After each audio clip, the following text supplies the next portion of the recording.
Good evening, chat. Hello. Why is this not working? What the heck? Hold on. Oh, stupid camera. Hi, chat. Hello. Good evening. And look who we start off with, the bestest boy in the world. Welcome, welcome, welcome. It's Friday night. Still got the uniform on, chat. Been a busy day. Doing that lawyer shit that's out there. You may even call it practicing. Might even call it practicing. Look, he's just like, well, you have no idea, fat man. It's been a hard day being a dog. He's like, you have no idea. He's like, I only got to take one nap today. It's got to be a tough life out there, chat. It's got to be a tough life. Tough life. So, guys, I apologize. I was working on something and didn't realize it was already like 9:38, and I'm like, uh-oh. What was up with that gay music? That's not, I didn't choose that. That is different. That was different. That's I think that's a StreamYard thing. I did not choose that. That was different for me. That was different. Mavka says, hey, fat cartoon man. Well, thank you. Thank you. Yeah, it's new music. That really caught me off guard. That caught me off guard. But anyways, chat, we are live tonight. If you guys are new, my name's Sean, also known as Potentially Criminal. I am a lawyer in the Cleveland, Ohio area. And we are here to talk about two different things. The Trump Supreme Court case involving the removal of Special Counsel Hampton Dellinger, and also Ron Coleman enters the arena and takes aim at Alyssa Mercante. It's not a motion to dismiss, but he's kind of laying out what he wants to do. Looks really good. So we're not going to be here super long tonight, but I thought it was worth getting into, especially with the Hampton Dellinger thing. As I said in the thing, why it was probably going to fail. Yeah, it didn't just probably failed. It 100% failed. So even when I thought TLDR, the whole idea of like, oh, they might 50-50 it. No, they just were like, the Supreme Court came in and just whoosh, right into it. So, but it's not the end of the battle. It's not the end of the battle. It's not what you want, but can you move forward from it? 10 minutes late and get an ad. I see how it is. That's not me. I do not have that set up for ads. That's YouTube being gay. I can't do anything about it. YouTube being an asshole. That's what YouTube does, man. YouTube is asshole. Donald Trump don't trust China. China is asshole. YouTube is asshole too. Pay the suspenders time and a half. Well, these are new suspenders. We got some new ones in there. Pete the Fifth says, have you lost weight? I mean, like since my birthday, I have. It's been a little while, yeah. So like not a ton, but yeah, enough where things are getting a little baggy, but really not much. Not anything I'm proud of crowing about. Let me put it like that. Frosty Chaos says about Destiny. Yeah, I saw Destiny. I saw that he released a as I heard he was doing it. I haven't watched it yet. I've watched clips and people reacting to it, and I've seen his 4,500 page screed that he fucking wrote. Whoo, buddy. Oh. Yeah, that's not how you release a statement. That's not how you release a statement. Ron Perlman? No, Ron Coleman. How are you a lawyer from non-existent place? That's the magic of it all. The magic of it all. Nico says, what about Russell Greer? We'll do Russell Greer. We'll probably do Russell Greer tomorrow night. Tomorrow night we can do Russell Greer. Let's see here. If we get Clyde keeping Ohio safe from the Haitians, I was thinking about trying to do it earlier, chat, but just, kind of had some things pop up, and I didn't have time to kind of do this one earlier and then do a later show about Russell Greer. So we'll do Russell Greer tomorrow. It's okay. The casino is covering Destiny. Okay. Well, we're only going to be here probably about an hour, so there's only so much to talk about. Did Destiny appoint his attorney yet or retain an attorney yet? I don't know. I don't know if he has. Clyde, I'm going to set you down the ground, buddy. I don't think he has retained an attorney because there's no way I could see any rational attorney taking his letting his client run around like this the way he did. Elon tripping balls at CPAC. I heard about that. I saw the clips of it. It's like, wow, he's toast there. But hey, Elon doing drugs. It's like, is anybody really shocked by that idea? Are you really shocked by that idea? The Destiny offers lawyers BJs. Yeah. Seller says, you caught up with the Richard Allen stuff yet? Not yet, because there's more of it's been ruled on. Judge Gold ruled on stuff as of yesterday. So now there's like a tranche of Richard Allen documents. More importantly, the state has not responded about the guy who sent the letter saying, oh, these dudes confessed to me about the crime. The state still hasn't responded yet. I kind of want a bunch of that there, but we'll take a look at it as we go there. 2.0 says, things pop up me in the read. The back of my eyelids took over. I mean, for a second they did, but coming from you too. How dare you? You snake me, 2.0. Karam says you can't do drugs with security clearance. Yes, you can. You know why? Because the president orders you to do it. Like, it's the idea that like Barack Obama wouldn't have a security clearance if he tried for his job, if he tried for any job in the federal government, given his association with actual like no shit terrorists. But they have to give him one. Why? Because Trump's going to say, give him a security clearance. And you know what the military and the government's going to do? Yes, sir. They have to. And even if he doesn't have a clearance, Trump could read him in on anything he wants to. So, I guess the FBI is paying her again. Yeah, I know. That's the thing, chat. The money, Cash Patel. Apparently, he wants to tard wrangle me. All the things the FBI is doing, he looked through the files and he's like, the Sean guy. Yeah, we need to keep tard wrangling him. Keep paying her. So we're back to that, chat. We're back to that. 2.0's back in the game. You know, here I am thinking Cash Patel was going to, like, tell her to hit the bricks. And then she'd finally have to, like, be honest with me. But nope, the charade continues. The charade continues. Nate Matthews says, looking sharp. I know, and I've got a neat new tie. This is a tie that 2.0 got me a bunch of ties, and I forgot about this one. I kept forgetting, like, at the time, I'm like, oh, this is dope. And every time I'd see it sitting there, I'd be like, oh, it's like a Christmassy tie. Not Christmas anymore. It's just penguins. So, yeah, this is pretty nice today. Pretty nice today. Got a guy arraigned and shit like that. It was actually pretty kind of like slow day. Like, not an eventful day, but a fun day.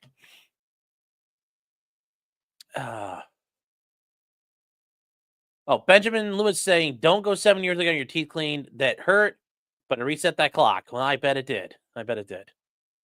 So, Roscoe says it's a clip-on.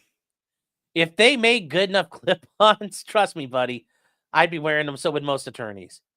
But no, dude, I could tie a tie like super, super fast. Like, that's the thing. You can tie a tie without looking. Like, you know, I learned that as I was, college going to fraternity meetings. You had to wear a tie. So you like walking over to the fraternity house and just, tying as you went. Like, it's easy enough.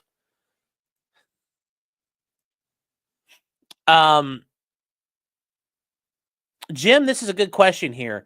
Couldn't Trump just neuter Hampton Dellinger or anybody he's trying to fire by revoking their clearances and making it illegal for them to do anything?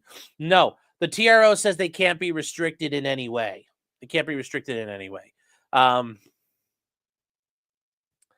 That's what happened there. So you can't do it. Although at the end of the day, you could, tell the judge to fuck off. But remember, Trump is about law and order, so we're not going to defy the order. We're going to just work with it. You go every 6 months. Whew. Every 6 months. Wow. That's dedication. Oh. I have to look up how to tie one every time. You do. I mean, it's not too hard. I mean, you just got to do, you just do a double Windsor. I mean, that's the double Windsor's your friend, man. That's the easy one. It's not like you're doing like the Pratt knot or the four in hand. Those are like, if you really want to learn how to tie ties, there's some like retarded tie knots out there. So it's a whole thing. You're supposed to get a cleaning every 6 months? Really? Oh. Yeah, I am not on that plan, but I don't think I've done like once a year. I thought it was yearly cleaning. I guess I better go get one. It's been a little while. All right. So, guys, here we go. We're going to start out with the case Trump. Well, it's Scott Bissett, but it's Trump and the Trump administration versus. Oh, Sweet Tooth Fairy says you are supposed to get your teeth cleaned a minimum of every 6 months. Minimum every 6 months. I was waiting for you to chime in. I was waiting for you to chime in. Oh, thank you for that. I was waiting for you to pop in here and be like, no, you guys got it wrong. Big dental here, chat. All right. What is this I get notifications for? Okay. Well, we'll take care of that later. Take care of this later. All right.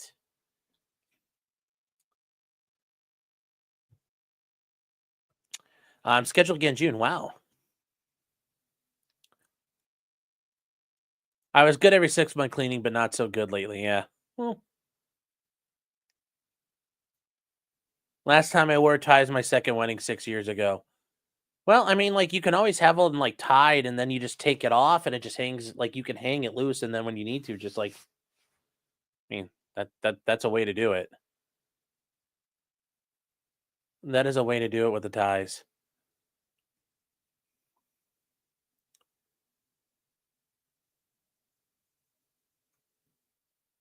Let's see. Can we not trigger autism? We'll be stuck on teeth for 30 minutes. Oh, stop. I'm not the one who's autistic about teeth. Thank you very much.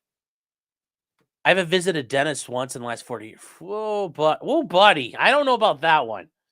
I don't know about that. I don't think I would ever do that. You're supposed to change out your toothbrushes every 3 months. I heard that, and I've always known that 3 to 6 months to change out your toothbrushes. So, 7 years, no cavities. Wow. Are there dentist YouTubers? I think so. Well, Sweet Tooth Fairy. Yeah, I mean, there you go. Le Dentiste. So,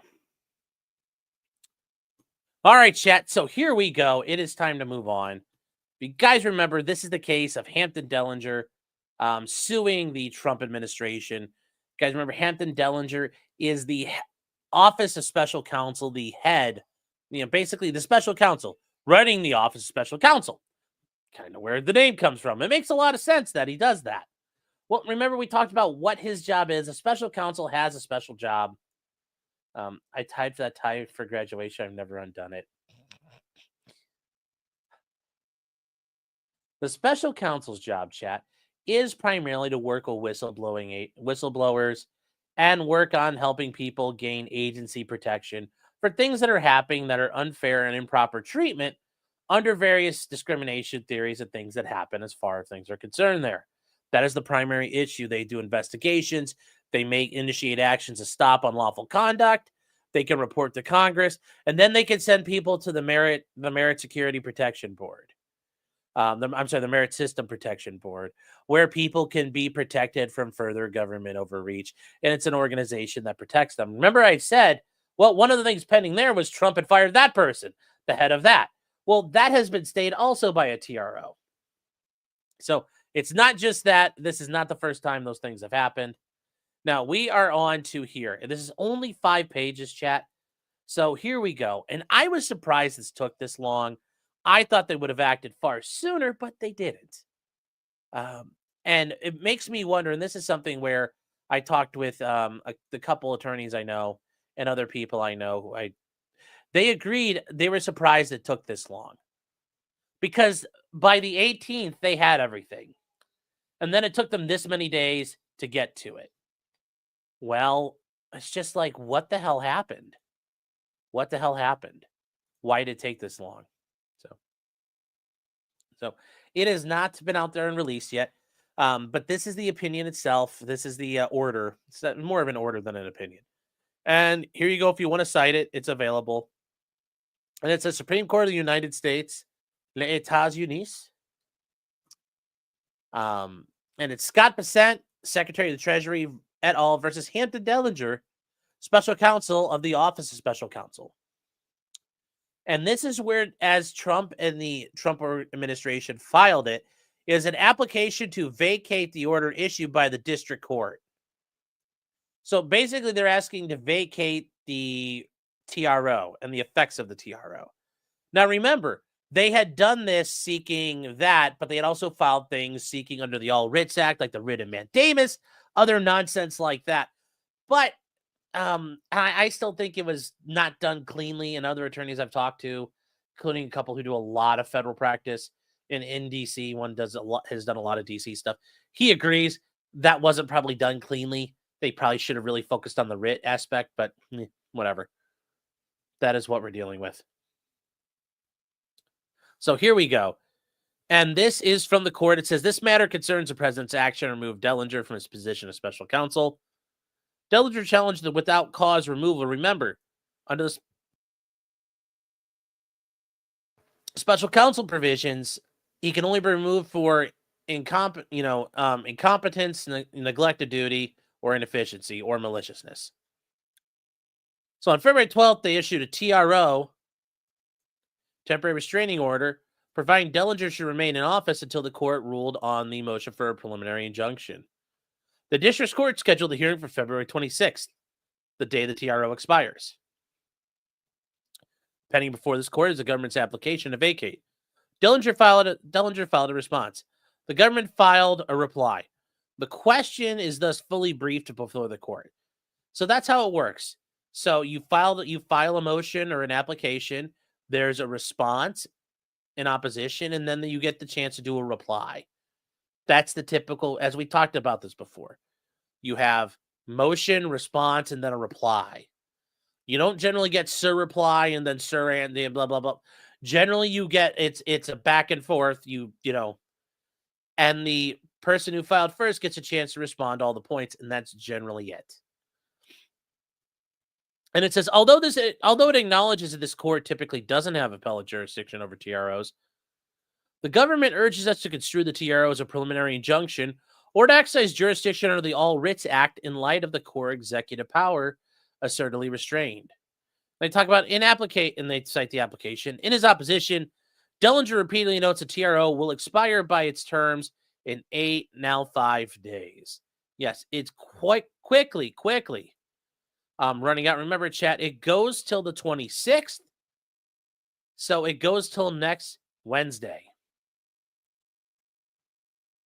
And they say it will only last for a very short duration. And they say, in light of the foregoing, the application to vacate the order of the United States District Court for the District of Columbia presented to the Chief Justice. And that's where chat, hold on. This is where the issue about the justices overseeing circuits. That is a thing, where they do and they oversee the circuits. Circuits are referred to them. Why is this? Hold on. Why is this?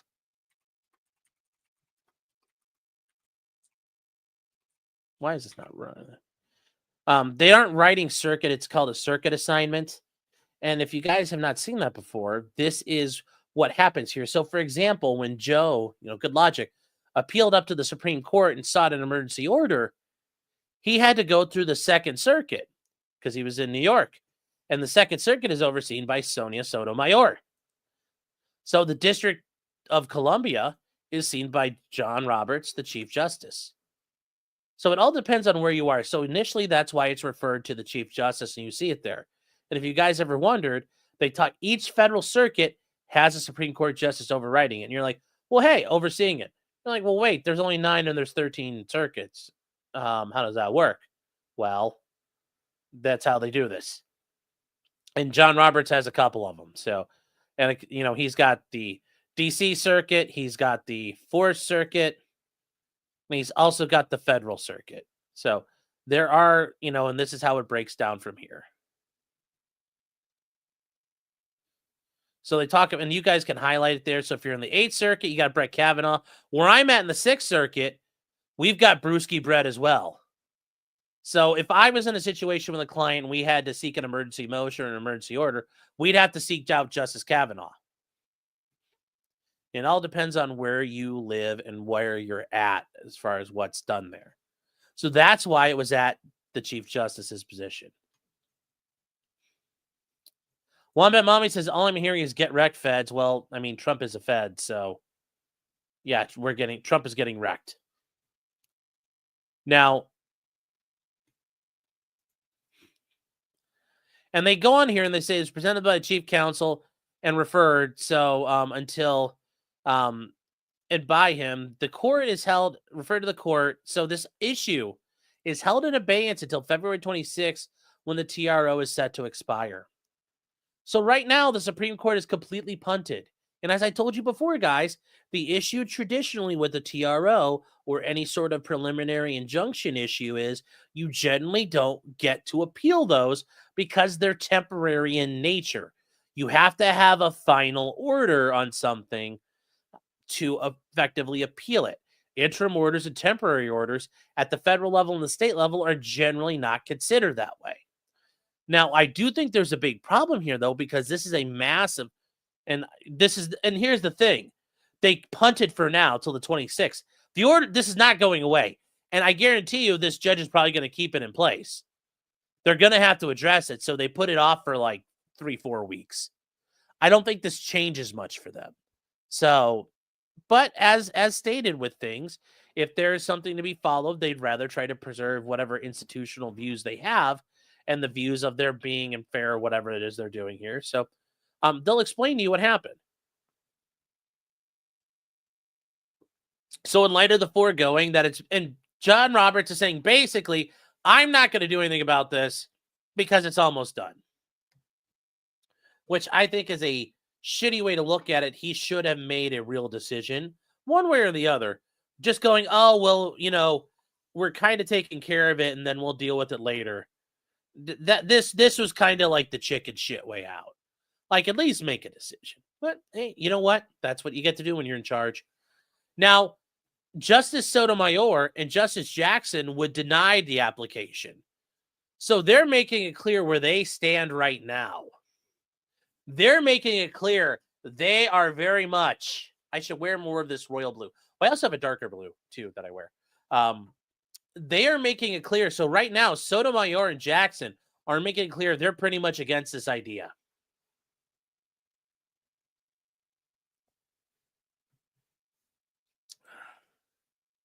That's what's happening. So this is their way, I think, of the battle lines are already being drawn. And some people are making...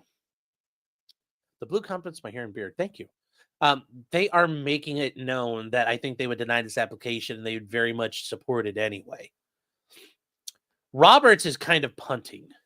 So because it got referred to him, it's kind of, yeah. So that leaves a lot of people here. Now, that said, though, we see Justice Gorsuch and Justice Alito.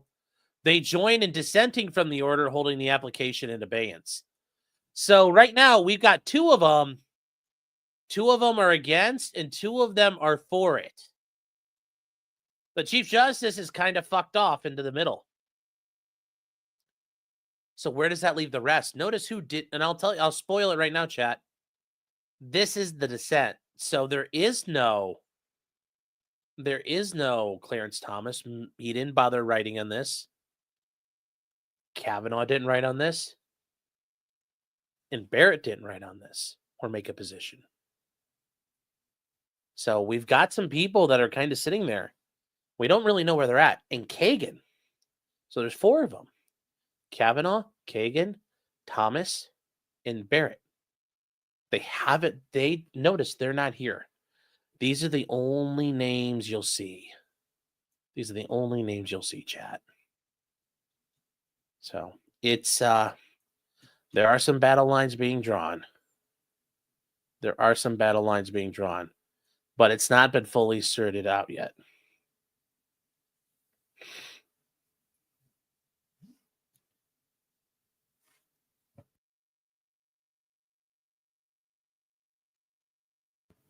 So for here you go. We have Gorsuch and Alito saying what their problem is. They said until recently, Dellinger served as special counsel. The agency oversees the enforcement of various statutes governing the federal workforce.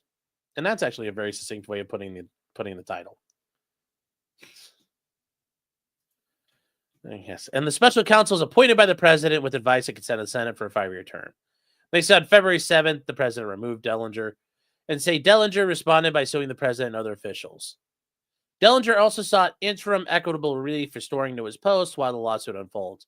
Granting that request, the district court issued a temporary restraining order directing that Dellinger shall continue to serve as special counsel until the court rules on its application for preliminary injunction.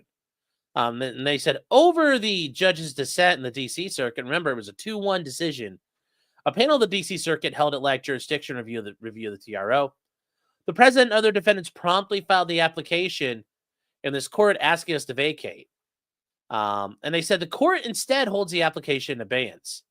And they said presumably at the Court of Appeals, it harbors a concern the TRO may not have been ripened into appealable order. And they're saying, well, you guys are being pussies. They say respectfully, I believe that it has, and each additional day where the order stands only serves to confirm the point.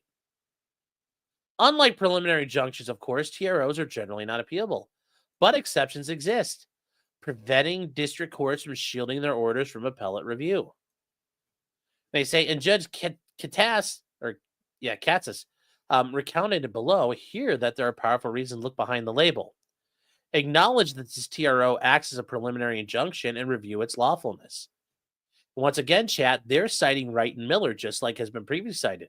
This is the federal appellate Bible.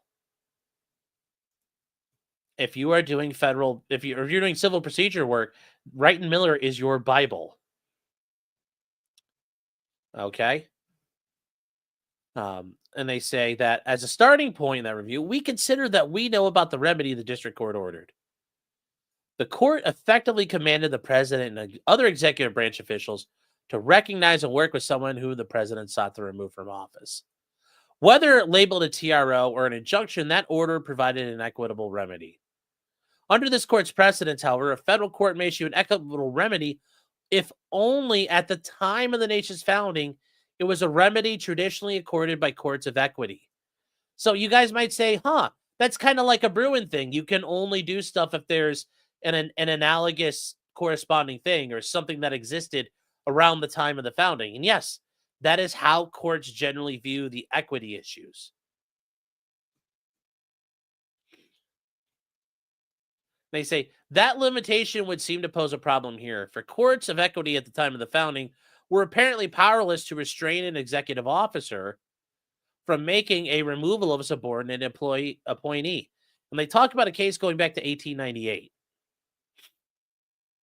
And they say, no English case involved a bill for an injunction to restrain the appointment or removal of a municipal officer. And when they're talking about English, they mean common law. There's no knowledge of common law cases from England involving a bill for an injunction to remove a municipal officer. They're talking about In re Sawyer, another 1888 case. They say, in state concerns, denied the power of a court of equity to restrain removal in many well-considered decisions. And they say, given that power and restraint by the 1880s, this court considered it well settled that a court of equity has no jurisdiction over the appointment or removal of public officers.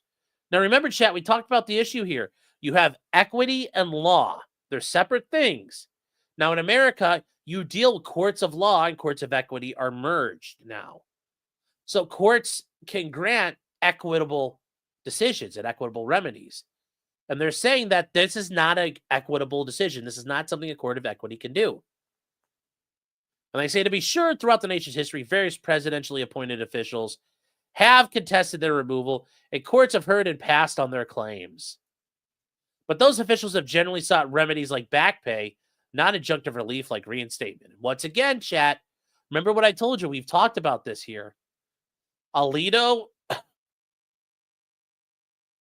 and Gorsuch are actually going to be, so they're telling us a lot of things here.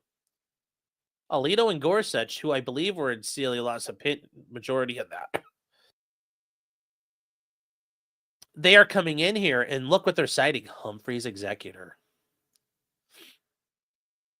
Remember, they don't like this case. This is one of the things they're going to attack.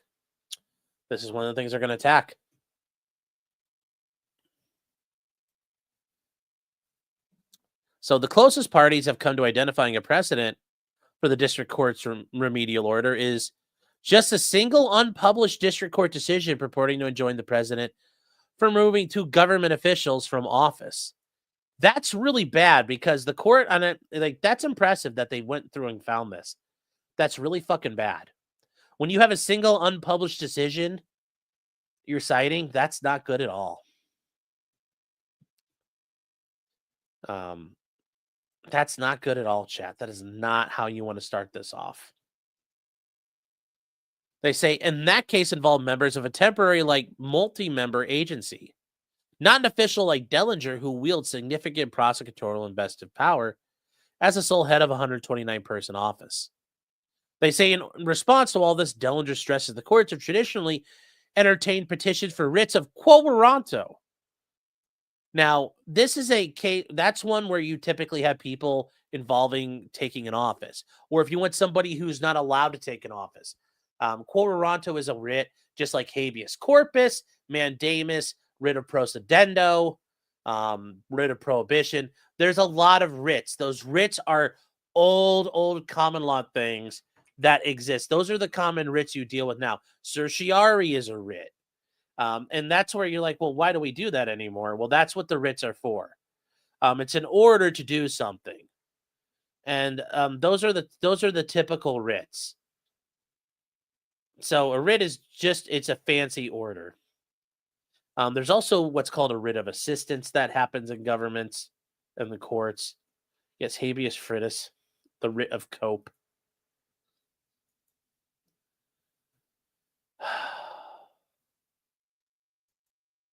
Yes, but ultimately the writ is a higher court telling a lower court what to do.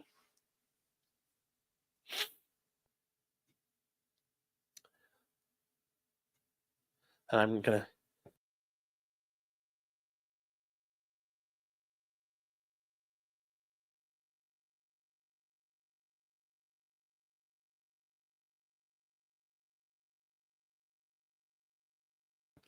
So there we go.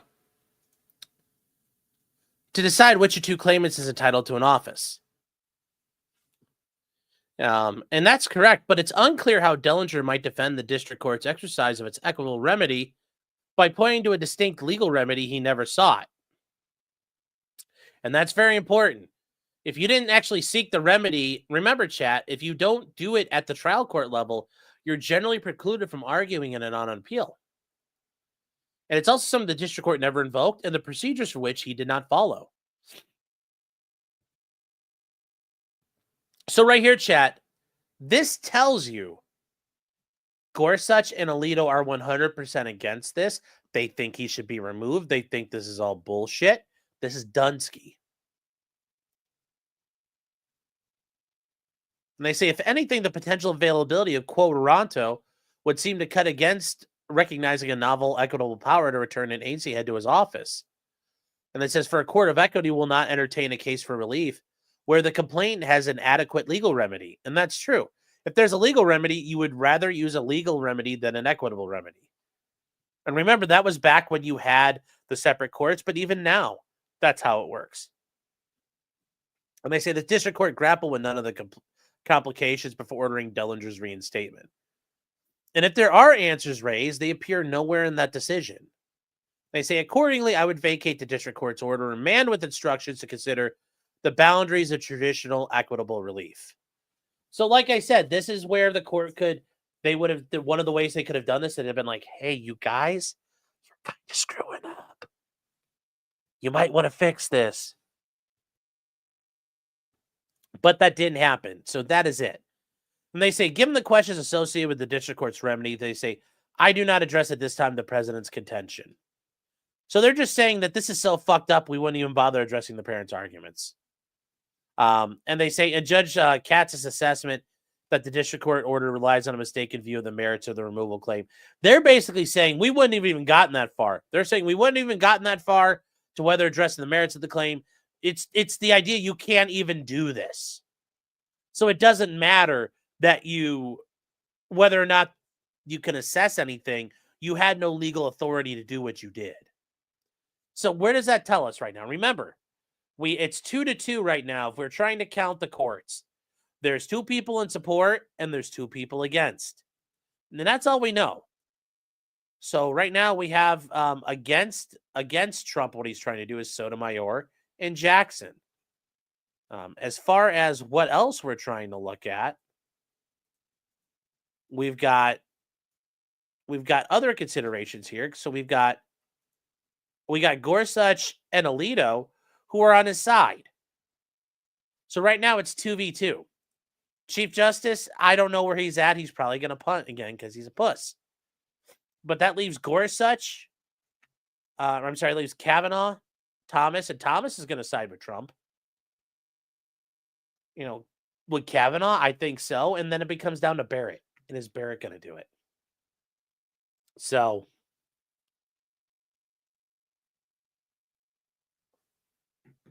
that's what we're left with. Like I said, Chad, I was hoping this would be a little more of a. They would say the TRO could stay, but Dellinger's fired. That makes the most sense here. But they didn't get that far. They just said, we're not going to address it. And basically, Roberts put this in his pocket. Mr. Potato says, do you have a guess where Barrett's going to lean? I mean, here's the problem. Like, we think we have an idea because Amy Coney Barrett has said repeatedly she hates the concept of, of these interlocutory appeals. She hasn't liked them. She doesn't think they're appropriate. There's other ways she thinks things should be addressed. So Barrett is kind of against even doing this stuff. So this didn't even have to get to her. And I think she's kind of just passing on it for now. But I do think when push comes to shove, she does. Remember, Barrett and Kavanaugh they got big. They were they were Bush's foot soldiers in Florida doing the legal battle, doing the legal warfare in Florida, doing all the lawfare back in 2000. So, I presumably they believe, and they were Bush administration people. I presume that, they generally are pretty supportive of Article 2 power. So I think at the end of the day, they'll support it. But I think for now, they're just like, this is too early. We shouldn't get involved. Clarence Thomas, I think, is just sitting back and he realized if it's not going to come to a vote and if Roberts is not referring it to everybody for like a vote, he's like, well, fuck it. I'm not getting involved. So we'll see what happens. We'll see what happens here. We'll see. So for now, this goes back, and we're going to see what happens at the district court level. I'm sure the district court's going to fuck everything over and everybody over. That's just how it goes. It's not like all of a sudden he's going to go, oh, yes, yes. You know what, Mr. President, you're right. That's not going to happen. Remember, chat, told you, this is far from over. This is going to go all the way. We are going to have a big old fucking showdown before the summer is over. Probably before we get to summer. Remember, I bet by Memorial Day we've had a big showdown, or it'll be made its way to the Supreme Court at that point. We're going to have oral arguments, and we are going to find out the extent of Article 2. And I really get the feeling that the Supreme Court is going to break it off in the ass of everybody involved. They are going to break off Article 2 in the ass of everybody coming after him. I don't see how this ends in any other way. I don't see how this ends every other way.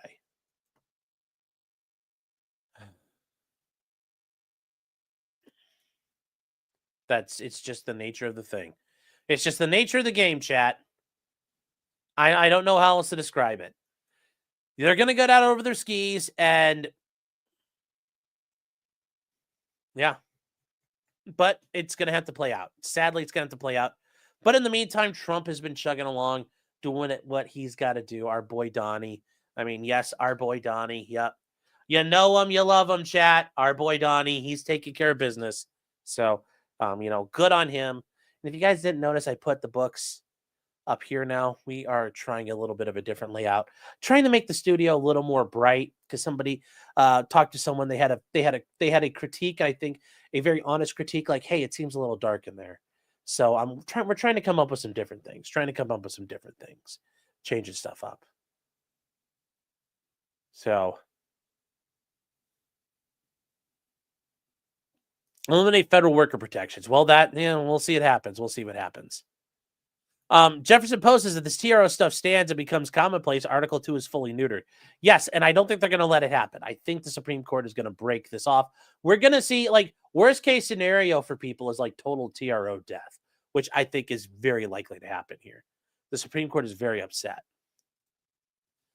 What happens if they try to go after Article 2 and Trump just goes full Andrew Jackson?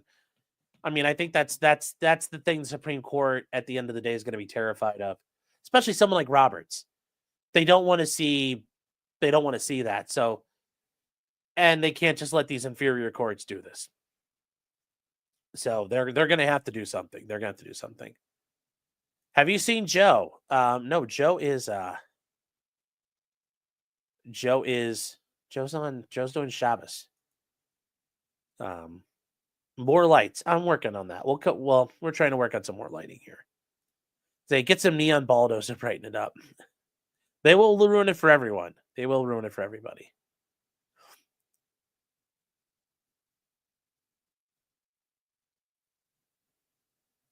Mama Pillow says you could feature your models more prominently on the left side of the screen. Okay. Do you mean like, because this is my left hand? Or do you mean when you're watching the left side of the screen? Because I don't know which one that means. My left or your left? But thank you. The comment about the blue shirt, I appreciate that, guys. Thank you.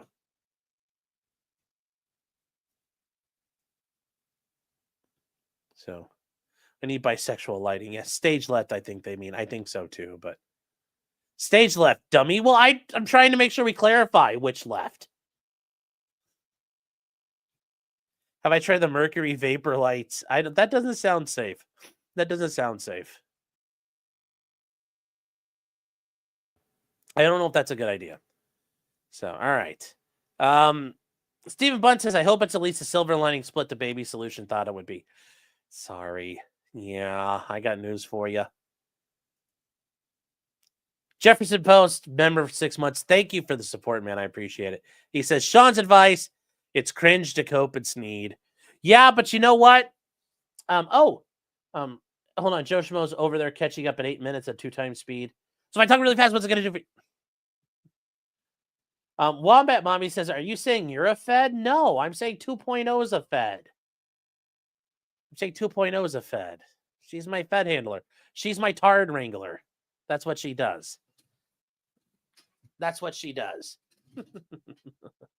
That's what she does there. So that is let's see. So what do we got? What do we got here? But yeah, sometimes though you must cope and sometimes you must Sneed. And this is a cope, gentlemen, it's time to break out the cope. Gentlemen, put on your sneeding masks. It's time to Sneed.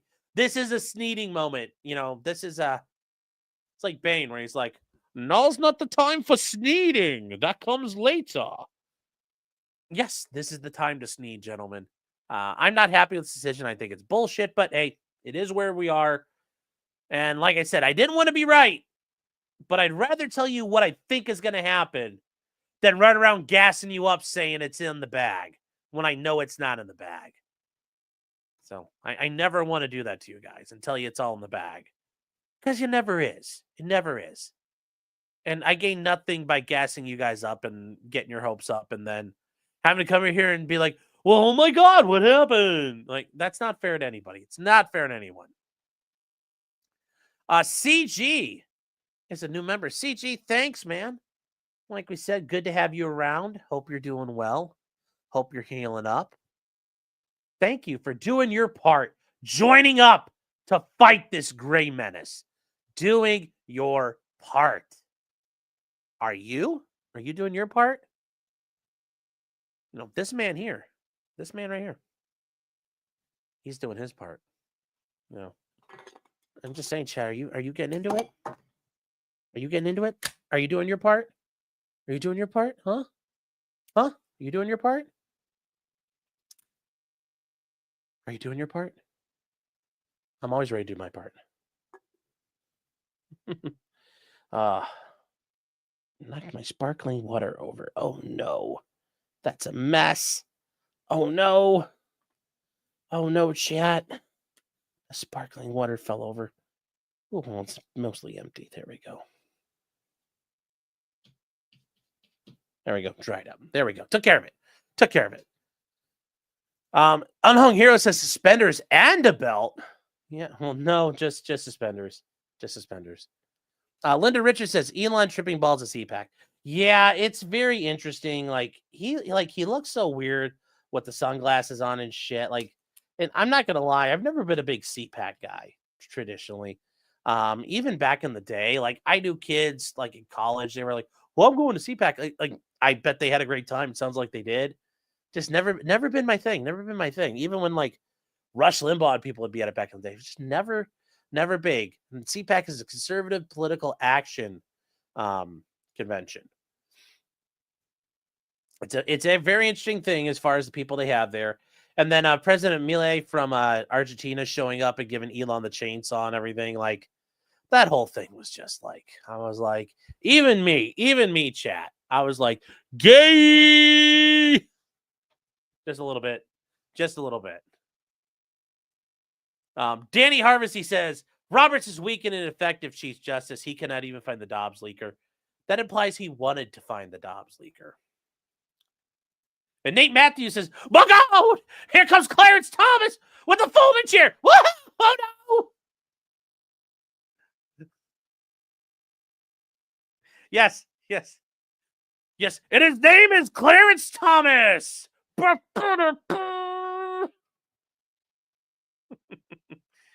Oh, don't worry. I'm sure Uncle Clarence is sitting there polishing up that folding chair, ready for the moment. He sat there in his office shining it up, and he looked at it, and he's like, not today, old friend. He's like, the time is not right yet.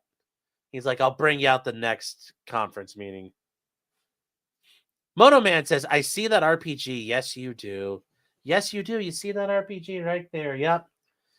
Had some, I've run into issues about finding somebody who can help me weld it.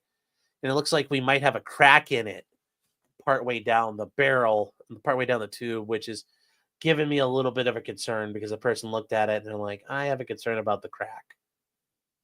We did have a chance to ultrasound it, but they think that crack may run a significant length. And if that's the case, the tube is compromised. So we actually may not be able to reactivate it, but we're going to take a look and do some more looking. We're going to do some more investigating on it, Chad. I may get it ultrasounded soon. But the problem is after a while, looking at testing the tube, you almost are better off buying a new tube. So we'll see. We'll see what happens.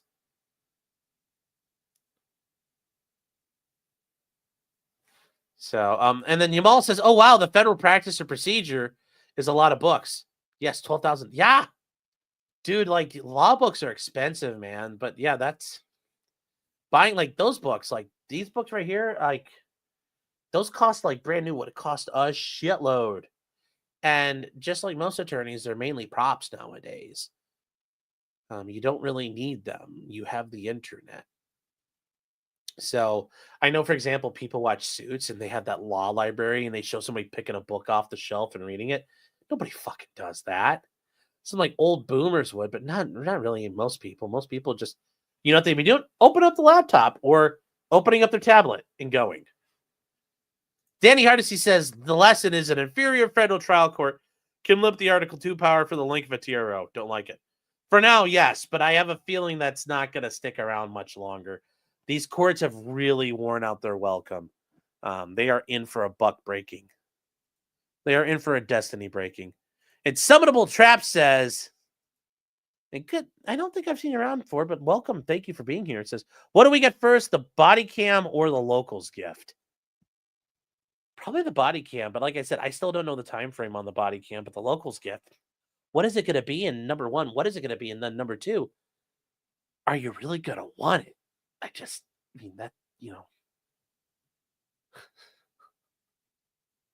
That's going to be the thing. Garrett Pace has been a member for 20 months. Thank you, Garrett. Also, once again, guys, those numbers like that are so cool. 20 months. Says, I did my part. Well, thank you.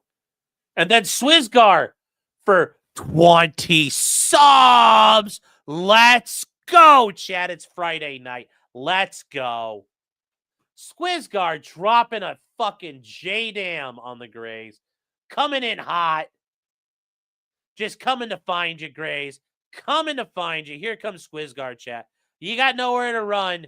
You got nowhere to run, Grays.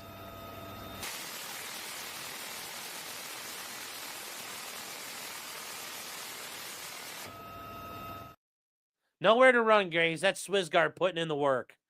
Putting in that work. Putting in that work, chat. Thank you for the support and your generosity. And then JDK Buck. Or Butch. I think when you got the thing on the C like that. 76. It's been a member for 3 months. Thank you for the support. It says droopy butts for governor. Yes, gotta have the droopy butts. Although I more support Haywood Yablaume to be governor. I think that's a more effective governor. He will lead us. He will lead us more better than Mr. Butts. And then Jefferson Post says Ron Paul would win CPAC polls. It didn't mean much. That was the other thing. Ron Paul was the toast of CPAC. And then, yeah, the GOP would say, fuck off. So that was the other sad thing. That's how I learned about Ron Paul, though, was I knew somebody who went to CPAC in college. And like, you ever heard of Ron Paul, dude? I'm like, who? And he's like, let me tell you. And he shared the gospel of Ron Paul with me. And I'm like, oh, I love this guy. And then, yeah, he kind of got fucked over. So, yeah, learned about Uncle Ron in college. It was great. It was a great time, chat. Says, do you want to rethink your previous Pat Tomlinson take? No. The police violated his constitutional rights.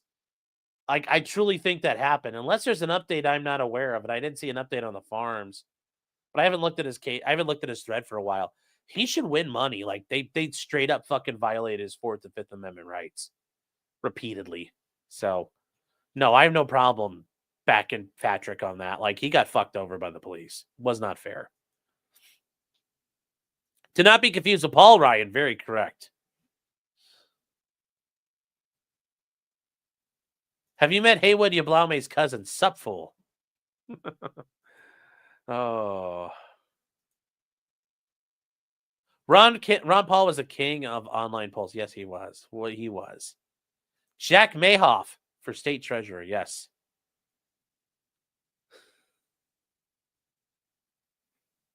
Yes, his name is Robert Paulson. Yes. His name is Robert Paulson.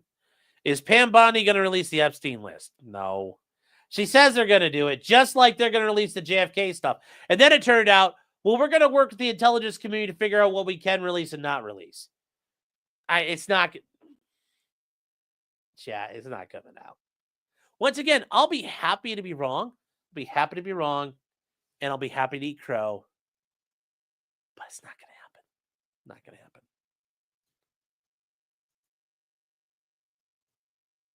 The nothing ever happens alarm. I'm just, the nothing ever happens button. Just press it, chat. Press it. Nothing ever happens. Activate it. Got to activate nothing ever happens mode. Sula is saying, I've been member for 10 months. Thank you. Saying, when are you covering the Illinois Second Amendment cases? I know there's been a court or two, another trial court has made a rulings. But I think there was just something else that's come out. I might comment on, might cover a little bit. But a lot of the Illinois stuff is kind of up in the air until the 7th Circuit rules on things. So we all know how it's going to go. But for right now, I think we covered a lot of it previously. 2 more weeks, yes. Remember, chat, Sessions of the White Hats, they're in control. Trust the plan. Trust the plan. I also didn't realize this. I talk a lot like this when I'm doing things. Where I kind of I look at you guys, but I turn my head a little bit. So instead, I'm looking right at the door in the closet door in my office. But I kind of look at you guys. I'm but I kind of do this more often. I don't understand it. I noticed that when I was talking about Worski and PPP, and I really noticed when I was talking to Chud Logic. I was like, why do I fucking do that? Don't know. I noticed it. I noticed it. It's been driving me crazy. Brimstone says they violate their oath passing budgets blind. Well, yes, that is true. Congress does that. Nothing ever happens, said people when they stared at the Killdozer, yes. Stacey says, are we all getting Doge dividend checks? I mean, they say that. Once again, they say it's going to happen. I don't think it's going to happen. I'm not going to lie. Yeah, five G's in my pocket never sounded like a bad idea, but why don't we just give me $5K off in taxes? Give me a $5K tax write-off that I can click and they automatically apply to start with an automatic deduction of $5K. I'd rather have that. I'd rather have that than the government cutting checks.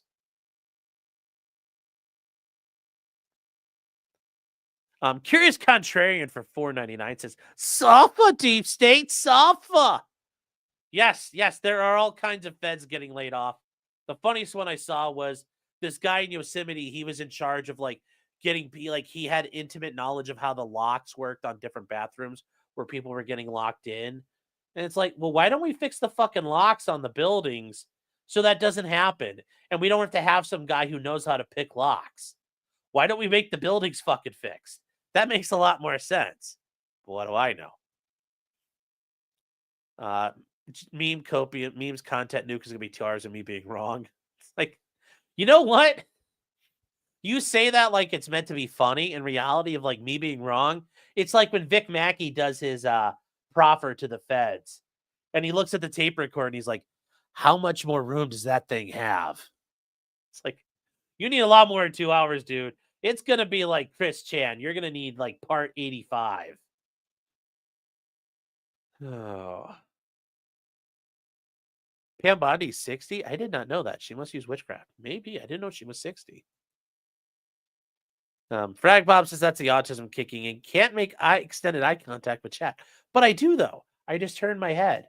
But I'm staring right at the camera. So, you see? I'm staring at you. I just turned my head. It's just is that a habit from opening or closing for juries? No. I think that's just when I'm in a jury, I'm looking from person to person. I look at a person, I look at a person, I look at a person, I look at a person. Just because if you're in the middle of those people, if you're around them, they'll know you think I'm looking at you. But that's I don't know. It's just a thing I notice when I'm on here. Shredder S. 07. That's right. 07 chat. Coming in with 5 subs. 5 subs, chat. Just coming in here, getting ready to hunt some grays, getting his switchies out, chat, getting the switchies out. Just letting you know what's coming for you. Switchy. No talk. No cap. No talk. Just that's what's coming, chat. You can't stop what's coming. You can't stop what's coming. Yes, you're doing your part. Doing your part. You want your Doge check paid in Clyde coin. That would be funny. Scalia is rolling over in his grave. Oh, 100%. The nuke is going to be PPP yelling, he's fat! And me just yelling at my picture. Oh. You guys are saying it's autism. It's not autism. I may be a lot of things. Okay? Counter-revolutionary. A foamer. But I am definitely not autistic. Oh. Your WWE announcer voice. Yes, thank you. I tried. The Coach Red Pill and his toothpick disruption. Yeah. Thoughts on Trump's EO interpretation of the law being left up to him and Pam? I mean, they enjoy prosecutorial discretion how to enforce that law. So yeah, pretty much that's interpretation's up to them. It's up to them to enforce it. How do we enforce it? What way do we enforce it? Yeah, I mean, it's not that outlandish. Pam Bundy says a secret she swallows. Jeez.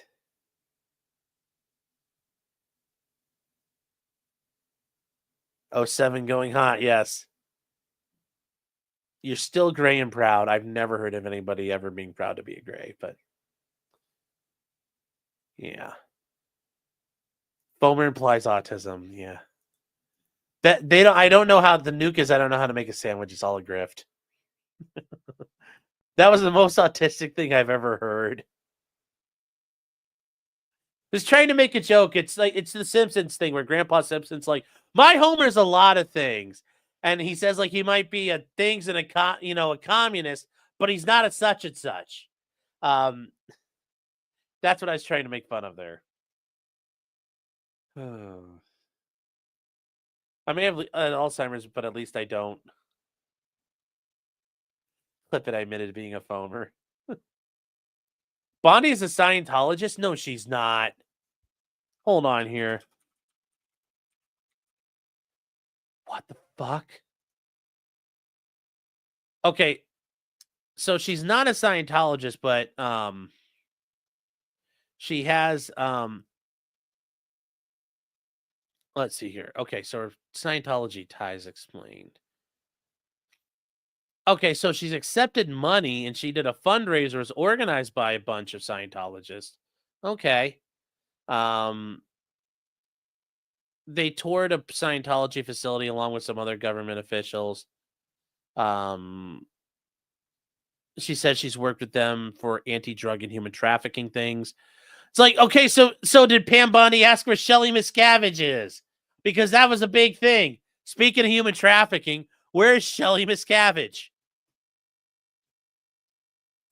The most autistic thing ever is that train video, the foamer screaming. Quentin Simpson's not beating autism allegations. You don't get to talk to me like that. You don't get to talk to me like that. There is new Vince Janelle news. I'll look for that. I'll take a look for that when we're done tonight. George Floyd couldn't boil water. Oh. Yes. My Homer is not a communist. He may be a liar, a pig, an idiot, and not a communist, but he is not a porn star. Yes. That is it. Trump, by the fundamental misunderstanding of biology, designated everyone as female by executive order. Well, remember, we all start off as female during genetic development. We're all XX until there's something that makes us XY. A change in the hormones that get released. So we're all female to start. So technically, I'm trans. Natural, organically trans. Follow Scientology. She's hanging out with JF's wife. She's in Utah. Local police claim to have interviewed her. I don't buy that. I don't buy that. Annie O'Dine says she's fine, Sean. Stop asking about it, Sean. God, you're being weird. Ask Sean how much he enjoyed the model train show at the IX Center last weekend. He maybe promised not to take pics. Are you watching right now? Okay, this is for you. This is for you. Like full extension right now. I love you. You won't even say it back. God almighty. Thanks. You know you're not invincible. I might interview JF to see what he did. What set of woods he took Mama JF to.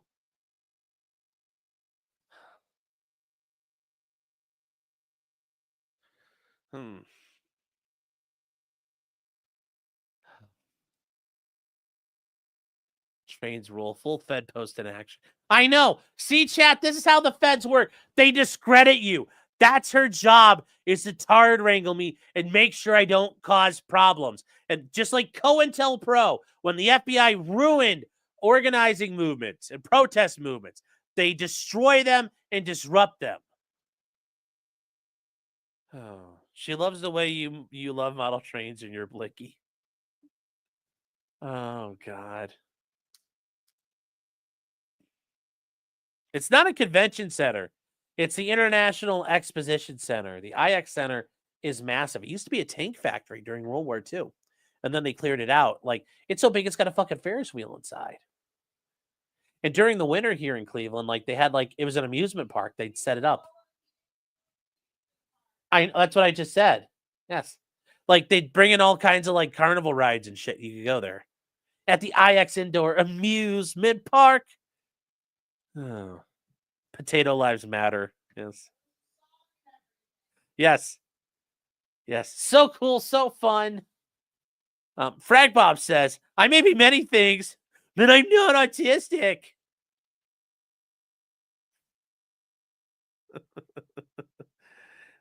Damn, son, you can massage a G-spot with that finger. That's fine. Hey, like I said, your mom loves me. Going to build a G-scale layout in the backyard. Guys are assholes. Sean, how much you like the model train show? Pitchlock says F.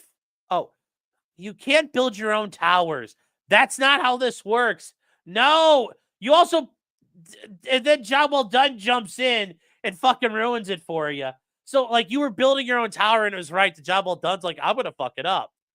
Yeah, you can't build your own tower. It doesn't work. Towers are a team building exercise.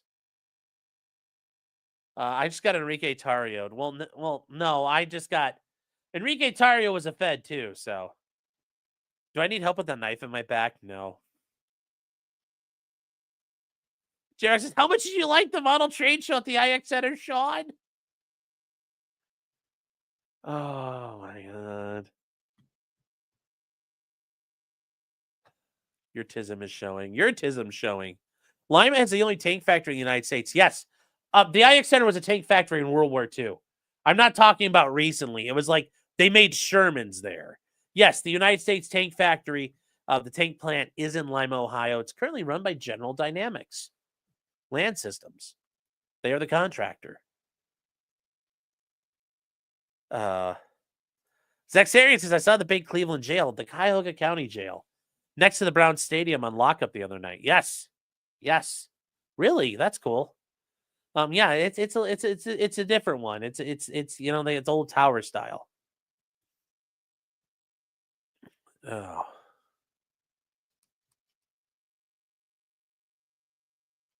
Let's go to Cedar Point with Sean this spring. Here's the thing, I don't like roller coasters. You know, like, I've ridden in airplanes, ridden in helicopters, I've ridden in airplanes that'll flip over. Like, it's fun, you know. When I was at RTC, we got to, like, go ride in a Black Hawk and do a lot of fun shit. And that pilot was, like, working on his hours, but they were doing some, like, a lower level stuff. Not like 160 a soar things, but, like, I've been in, helicopter rides, all kinds of stuff. I love it, don't mind it. Roller coasters fucking give me the heebie-jeebies. And it's like, even before Final Destination was a thing, they give me the heebie-jeebies. So, not doing that. I have an N scale layout in my. What the fuck is wrong with you people? Oh, it's like the safety dance. You're like N I G G G G E R. It's like the safety dance. Your mom is a team building exercise. Well, of course. She cares about her community. Yes. Yeah. It's like, they talk about how I love trains, Sean. Sean?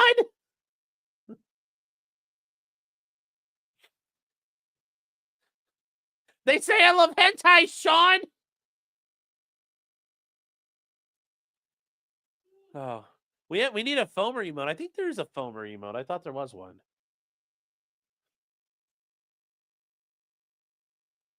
Lenny Bruce did a bit about Lima, Ohio. They did? Huh. Am I allowed on roller coasters? Okay, when I wasn't fat, I didn't like roller coasters just freak me out. They make me nervous. Do foamers know the importance of properly tensioned tracks? Well, that only applies to armored vehicles. The F-35 ride when? Well, don't want to strain the engines on those things. They're pretty delicate.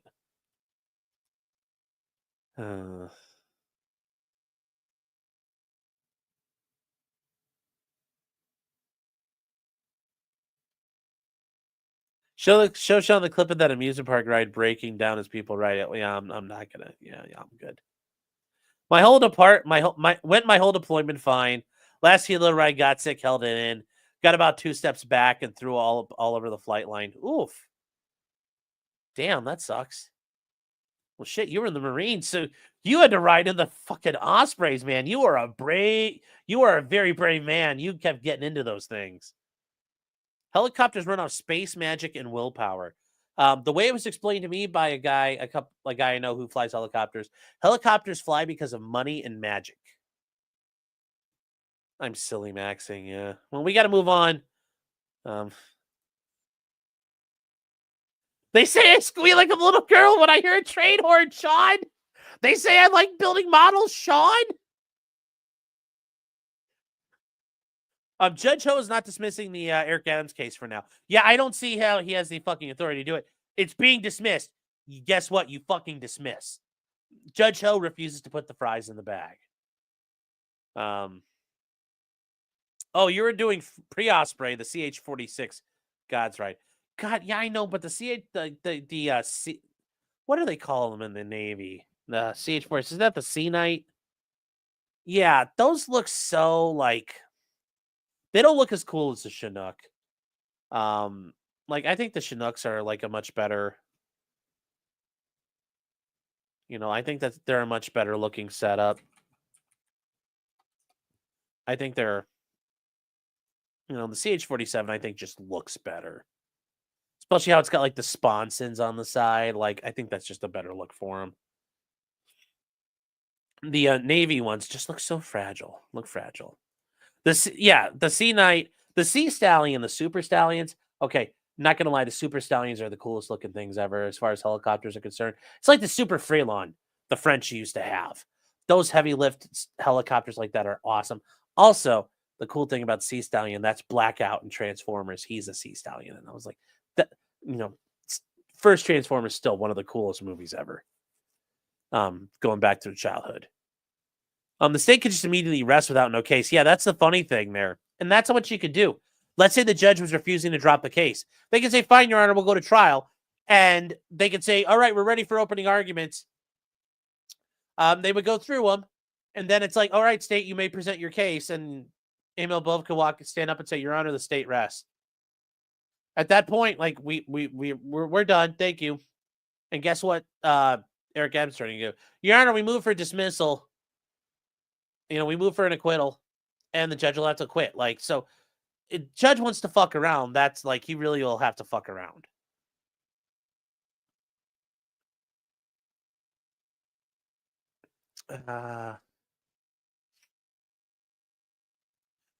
Yeah, AC's drafting. Nice to see you, man. Here it says, all I hear about people is bitching about losing their jobs as if that hasn't happened to me and other people in the private sector. Yeah.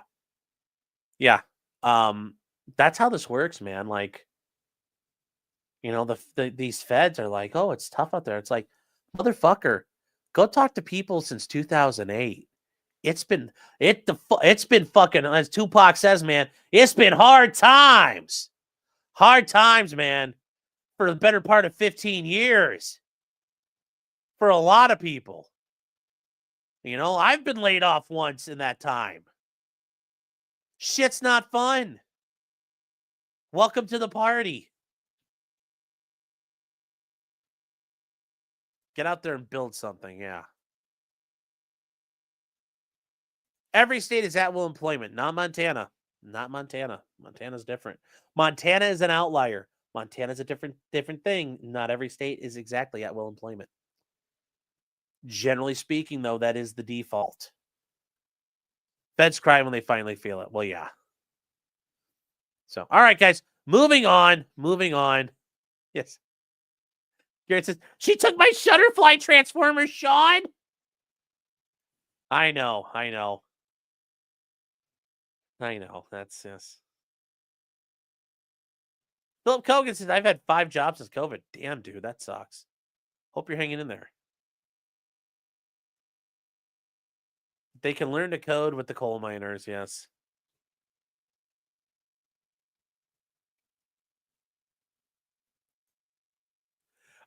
Junior Tech says, as a Frenchman, I could say you don't have to brush your teeth. You just wait until you turn 20 and your teeth rot off and then you get veneers. I mean, that's one way of doing it. Although, are you making a joke about like your British compatriots across the channel? Because I know you guys don't get along. But that's one way to do it. I don't recommend it. Nico says, I thought it was Starscream. No, Starscream is an F-22. Starscream is the F-22. Blackout was the Sea Stallion. Nate made the argument that public sector unions can unionize because of freedom of association. I think he's right the moment I could use my freedom of association and not pay taxes. No, I would argue there's a massive conflict of interest when it comes to unions and the parties involved, because those people involved in the unions and bargaining with the unions could turn around and not support the political entities they're dealing with. So, for example, a police union, they could say, well, we're not voting for this. We won't vote for you for mayor. We won't support you for mayor. And now if there's two guys running for mayor, guess what? I'll give you guys whatever the fuck you want. So now they're going to support. That's a conflict of interest, because now when you go to a bargaining table, there's no incentive for me to steward funds for the third party, the populace. There's no incentives for it. Whereas if I'm the owner of a company and I'm bargaining with a union, I have a vested interest in protecting my shareholders and myself. I think it's very corrupt how public sector unions work. There's no accountability. There's nobody there really making sure the people in charge of them, people paying the money, don't get fucked over. And they end up protecting a lot of shitty employees through a public sector union. And it's one thing if a private company is dealing with shitty employees, but when you're a member of the public and there's shitty cops or shitty teachers, that is a real fucking problem. So, yeah, we'll see, though. We'll see. Starscream is an F-15, goddammit. Yeah, but in the movies, he was a Raptor. So, Safa! You know what we were talking about, too, David. You know what we were talking about. But yes. Yes, the original was an F-15, I know. But he was an F-22 in the movies. Oh, what type of plane was Soundwave? I think Soundwave was an F-14. I think Soundwave was an F-14. Like, in the movie, I forget what Soundwave was. Who will unionize the sector? God. Yeah, you don't want that. You don't want that. There's no freedom of association in U.S. unions, because if the union gets in, you can't choose not to associate with them. More importantly, if you read the National Labor Relations Act, you're forced to bargain with unions. So I argue that, yeah, there's a lot of problems with the way labor law works. You guys are saying the F-22 is the best fighter of the 90s and 2000s. It's the best fighter in the world today still. It's better than anything out there. It'll fucking eat an Su-57 alive. It is better than anything out there right now. It's the best dogfighting plane in the world. It probably will be for a while.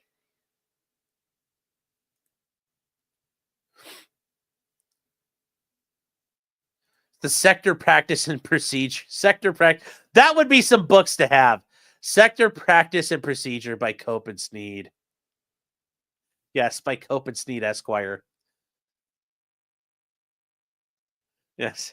It's gonna be rule 1, like rule 37F of the sector rules of practice and procedure. Have you called a person a nibba yet? Oh. So we probably didn't build enough of them, though. Yeah, you can thank John McCain for that. John McCain fucking shut down the F-22 line. 187 only were built. It's a fucking shame. Fucking shame.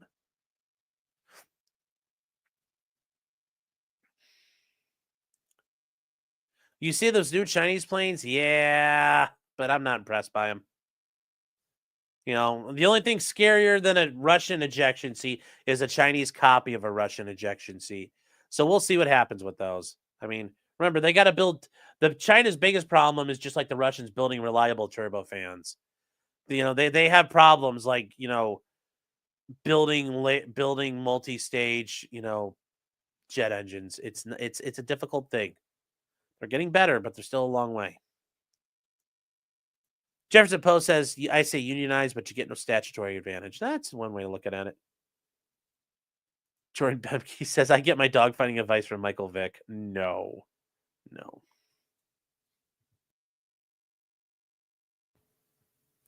The federal rules of A-logging.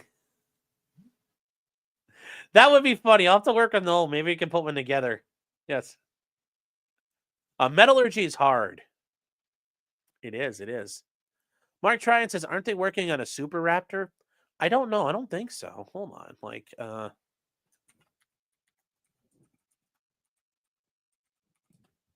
me see. Yeah, I don't see it. I've never heard of that. Is a Super Raptor real? Okay. Yeah, I don't see. Yeah, I don't know. I don't know. I don't think so. I've never heard of this, but I mean, the main thing between like the reason why we went from like the Hornet to the Super Hornet, if you guys don't realize this, the F-18 Super Hornet is basically a brand new airplane. It's bigger. It's a scaled up. It's not by a lot, but it's a massive airplane. Like it's significantly bigger and noticeably bigger than the F-18 like Legacy Hornets. So it's not like you just throw some shit into an F-22 and it's a Super Raptor. You'd have a literally brand new airplane built. Yes, Chairman of the Joint Chiefs, the Chief of Naval Operations, and the Air Force Vice Chief of Staff all got smoked. Yes. Yes, just like the F-15EX, it is literally a brand new airplane. Typhoons beat the F-22s when the F-22 has serious rules of engagement. Well, yeah, if, like you have to have some basic ground rules, but if it's an F-22 going up against a Eurofighter Typhoon, like we're playing for real, BVRs all the time. You know, you got an AWACS running and the F-22 is sitting in passive mode, just starts lobbing fucking AMRAAMs, like the extended range AMRAAMs. Or even better, I could be in a Super Hornet and launch those fucking, like, we figured out how to attach standard missiles. Now it's like the AIM-174. Basically, imagine a Phoenix on steroids and just start lobbing those at like 150 miles. Like, there's no chance if you are like doing a straight-on dogfight. Even if it came to the merge, and I'd rather be in an F-22 than a Eurofighter. The F-22 will eat its fucking lunch. Eurofighter ain't got shit on the fucking F-22. Typhoons are also top of the line. Yeah, they're not bad. They are not a Raptor, though. We need leather-bound parody law books. If that was cheap, I would totally fucking do it. I remember there's a guy here, I think on YouTube, he teaches you how to leather-bound books. Like, I would take a ream of paper and just leather-bound it and make, like, fake, like, lolcow law books. That would be hilarious if it was something that could be done. Yes, the AIM-9X can look over its shoulder. You could fire it basically backwards. It'll drop out and just turn around. Also, with helmet-mounted queuing, it's just beautiful. Beautiful. Job well done says based. Yes. Yes. Unrestricted warfare hurts my wallet, but makes me hard. Yes. The Rafale is the only non-U.S. fighter worth buying. Yes, it is. The Rafale is so sexy and so... That's my favorite plane to fly when I flew the Janes ATF games back in the day. The only problem is, India's even like, sorry, France, we're not buying Rafales anymore. They're going to buy U.S. made. Modi and Trump are becoming broskies. And Biden even wooed him over. You could probably make a living just selling fake lolcow books. That would be funny. I'm going to have to do this. Fuck. Somebody's going to steal this idea, but I'm going to try it. A People's History of the Kill Stream. Oh. That would be funny. Dassault makes nice aircraft. They do. They do. Even all the way back to the Super Entendard. They made very cool aircraft. Stephen Cooper says the AIM-174 is an air-to-air relay race missile. Yeah, if you guys don't know what I'm talking about here, basically we figured out how to ghetto rig the surface-to-air missiles that we launch out of fucking ships. Here, hold on, chat. We're going to show this. So this is what I'm talking about here real quick. We're going to show this. Share screens. Present. This bad boy right here. The SM-6, the Standard Missile 6. Look at that fucking thing. It's a thing that launches out the VLS canisters. Okay? We have figured out how to do this. They are now strapped on. And this is VX9. It's the Air Testing and Evaluation Squadron. They fly black airplanes. That they have a pretty cool livery. Their planes are black. This is on a Super Hornet. Over in Southern California at Point Mugu. It's carrying basically surface-to-air missiles strapped to its wings. That is killer stuff. It's a long range. I mean, like, guys, it's got range. It's got 100. The operational range and minimum is 130 nautical miles. Around, up to 240 kilometers. Whoa, buddy. The range in this is just devastating. The surface launch variants could go pretty far. But being launched at a higher speed, you're launched at speed and altitude. This is already on Navy planes. It's been qualified for naval use, which is very big because landing on a carrier is very difficult on equipment. So that's why things that the Air Force may have, like a lantern pod, it takes a while for that stuff to get certified for naval use because it requires so much testing. It's also got to be sea and salt resistant and corrosion resistant. Well, now guess what? You could strap those 174s on an F-15. Woo, buddy.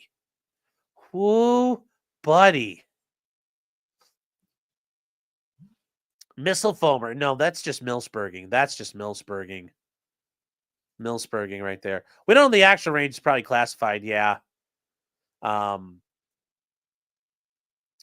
we need a Century series of loyal wingman drones. Yes, we figured out how to strap telephone pole rockets to our jets. Well, the problem was we just weren't really developing stuff. And we're realizing now that we need the range on things because the Russians have long-range air-to-air missiles. The Chinese have long-range air-to-air missiles. We don't. We had the Phoenix, and that's been it.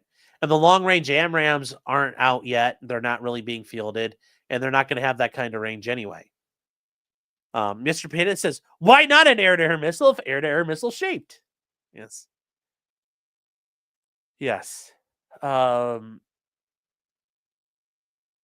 Air Force planes are bitches, yeah.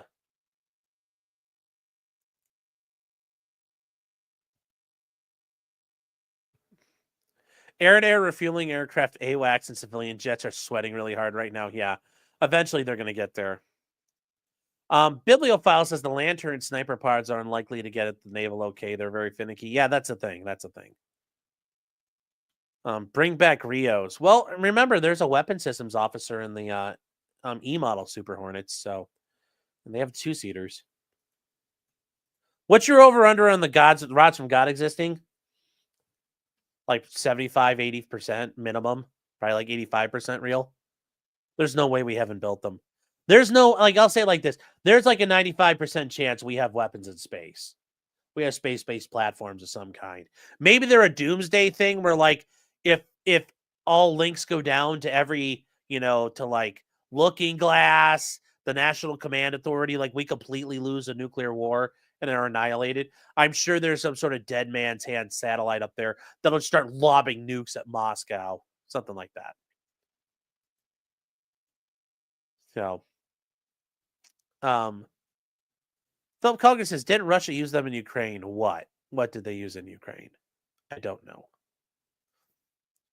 SpaceX is constantly delivering classified payloads for the DoD and NRO. Yeah, but that used to happen. Like the Air Force used to do that all the time. Like that happens all the time. Like the space shuttle, a majority of space shuttle missions involve like portions of it that are classified. They launched military satellites, retrieved military satellites. I'm sure that they did some secret squirrel shit up there that probably is questionable. So that's not all there.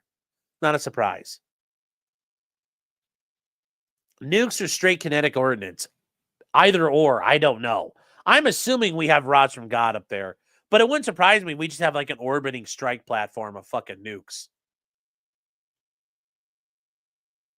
The problem with the rods from God is launching something not having in the first place. Yeah, it is. That's the biggest issue is you have to get the payload up into space. But maybe they figured out ways to do it. Maybe they figured out how to assemble things in space. I don't know.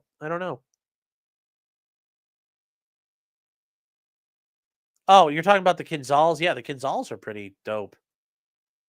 So, yeah, basically think of a telephone pole, something the size of a telephone pole made out of tungsten with a rocket booster strapped on the back of it. And you just lob it at the earth at 30,000 miles an hour. And when it enters the atmosphere, it basically hits like a meteor.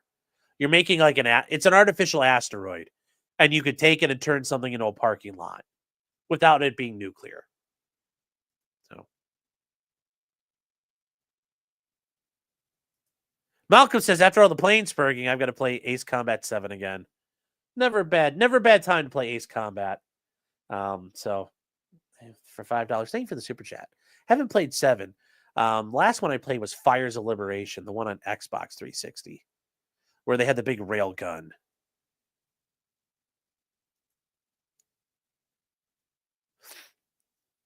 Gundam did colony drops first. It's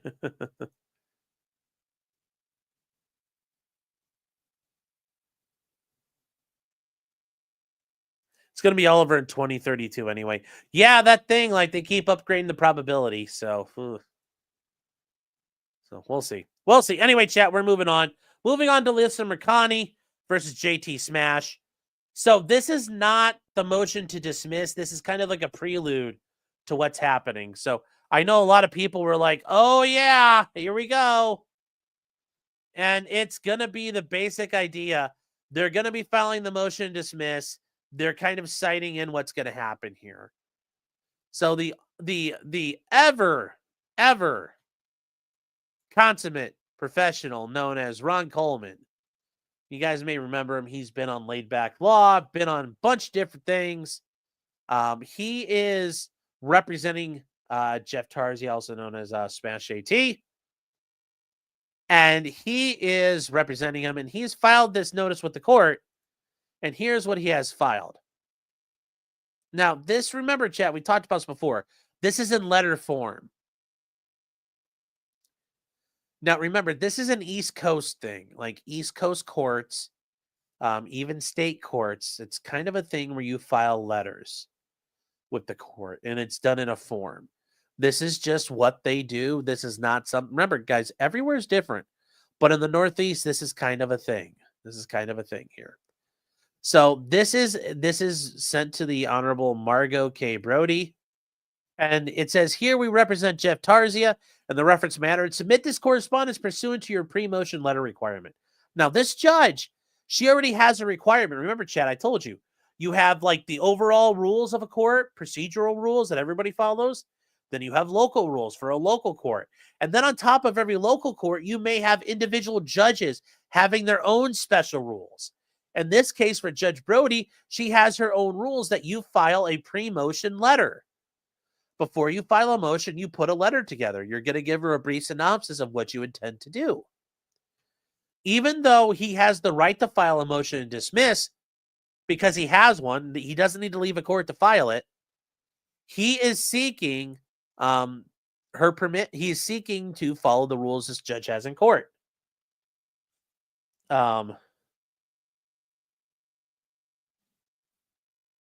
So they seek to file the motion complying to Federal Rule Civil Procedure 12b-2 based on a lack of personal jurisdiction. Remember, chat, there's 12b-1 through 12b-7, and we've gone through all those before.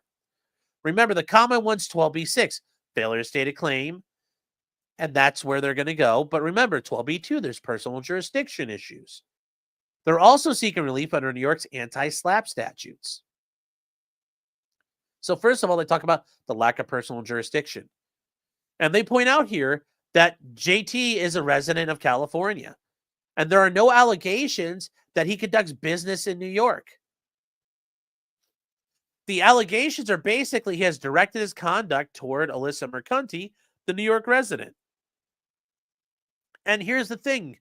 Courts have recognized by placing defamatory content on the internet and making it accessible does not constitute the transaction of business in New York, even when it's going to be read by New Yorkers.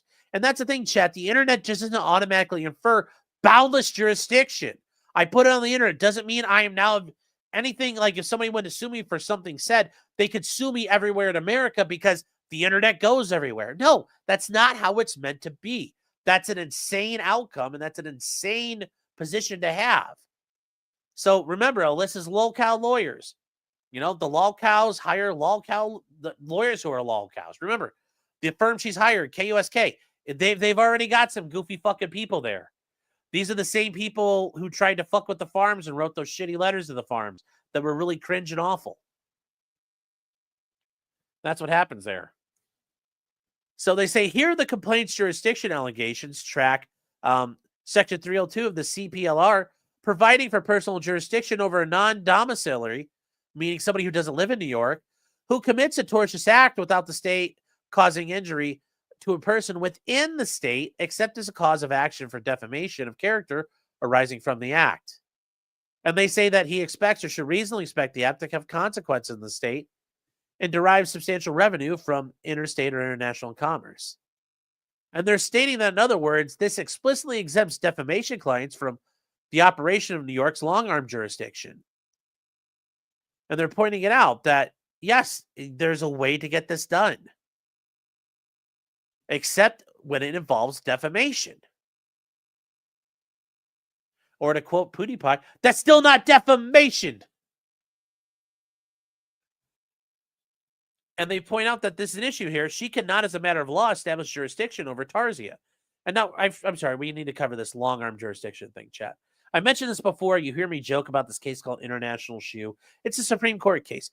Long-arm statutes give you the ability to seek civil process against people to the extent possible under the jurisdiction of your state law. Every state has a long-arm statute. Now, this is where you get to the issue you've heard me talk about before. What are minimal contacts? You have to have minimal contacts. You availing yourself of the protections or benefits of that state, conducting business, having a residence. That's how you establish personal jurisdiction. Or if, like, the act was committed in the state, like we got into a car accident in your state, there would be personal jurisdiction over me, like I was there. But just, it's very much how that would work. So, for example, that's how you would address long-arm statutes is, well, I don't have any personal jurisdiction. I have no minimal contacts. I don't conduct business. I don't live there. Nothing at all. None of this case actually happened there. There's no nexus. So, you have to show that there's direct. J-Rock says, I have to go to GA. Well, if I could show that the damage happened here in Ohio, I could sue you here in Ohio. And he says there's no basis to exercise long-arm jurisdiction over non-domiciliary defendants where the only alleged tort is defamation of character. Oh, buddy. Oh, buddy. Oh, no. I think Ron's going to give these lolcows a bris. Failure to state a claim, Rule 12b-6. The complaint includes many allegations concerning political and social culture war topics. It also contains a great deal of political rhetoric and polemics. I don't know why he didn't put the S there. The inclusion of which is hard to justify. Yes, there's so much fucking gay-ass editorializing. And remember, she has these lolcows. She has the lolcow and the Troon lawyer. Like, the whole thing's a fucking joke. It's all political speech. It's reeing. But he says, focusing, however, on the factual allegations against Tarzi, it is clear the claims against him are legally deficient.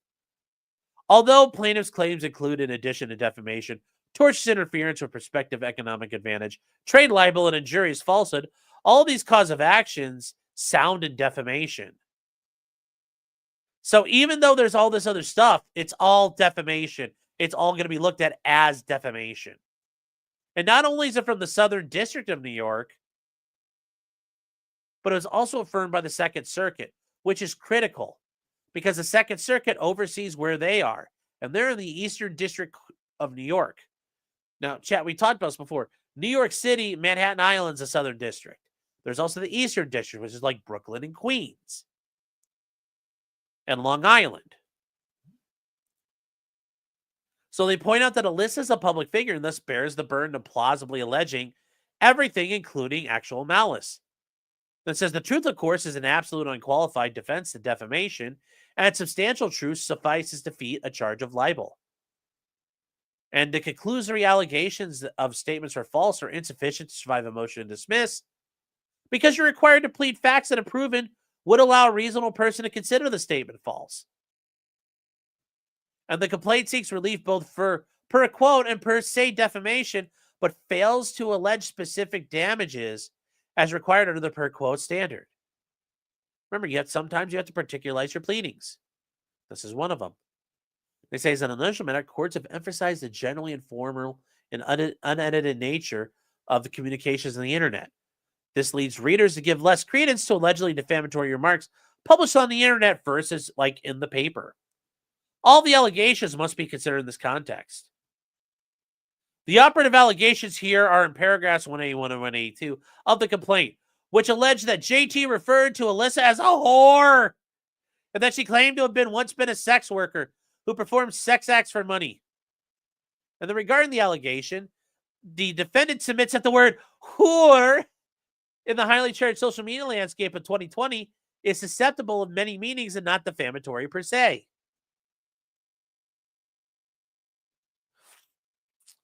Mofolk, we're going to get to that. Yes, the fact she said a lot of shit is a defense. Yes. They also, and so we're going to go here.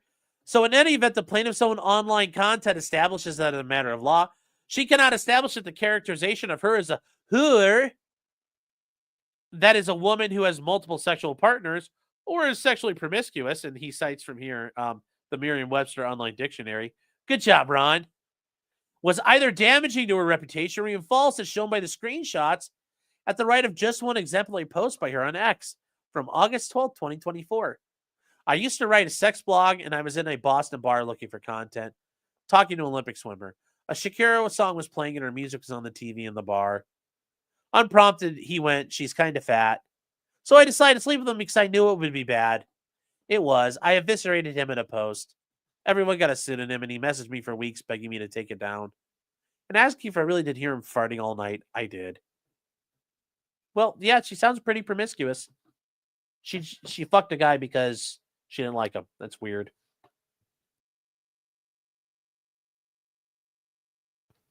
Yeah, that imagine bragging about this. Imagine bragging about this. As to more explicit allegations, the full context of her statements is provided by various online posts. To meet her burden under New York law, her allegations must plausibly allege that not only the description of plaintiff regarding sex work, as well as the exchange of sexual favors for money, were false, but the defendant knew they were false or was recklessly indifferent regarding their falsity when he made them. And here's Alyssa Mercante. Happy International Horrors Day. I used to be a cam girl. Sex work is work. Wow, she's proudly being a hooah. Proudly proclaiming it. And she also says, I find it endlessly fascinating that a group of people who tout the merits of late-stage capitalism and screech about consumer rights are somehow against sex work when that's just another very lucrative way of making money. It's almost like you hate women. And somebody said, how did you get into the gaming industry? She said, I sucked dick. Now, is that meant to be in jest? I don't know, because she talks about doing all kinds of shit and being a sex worker. Maybe it's true. Maybe it's not. So, hand jobs are still jobs. Yes, they are. And he says the defendant submits this in the light of the Twitter post shown above. Plaintiff cannot meet the burden that each and every claim suffers from comparable deficiencies. Plaintiffs do not have a plausible path amending the complaint, and that New York's anti-SLAPP law entitles to relief, including attorney's fees and costs. Respectfully submitted, Ron Coleman. Womp, womp, womp, womp, womp, womp, womp. So the motion to dismiss, this is a preview. This is a preview of him talking about how hard he's going to fuck Alyssa Mercante to death in a motion. And considering she claims, proudly to be a whore, well, there you go. Maybe he'll fuck her to death on International Horrors. Hold on, what day is International Horrors Day? If that's a real date, if that's a real thing. International Horrors Day, by June 2nd, he may fuck her to death on International Horrors Day. That'll be hilarious. That will be hilarioso. That'll be hilarious, chat. Ack,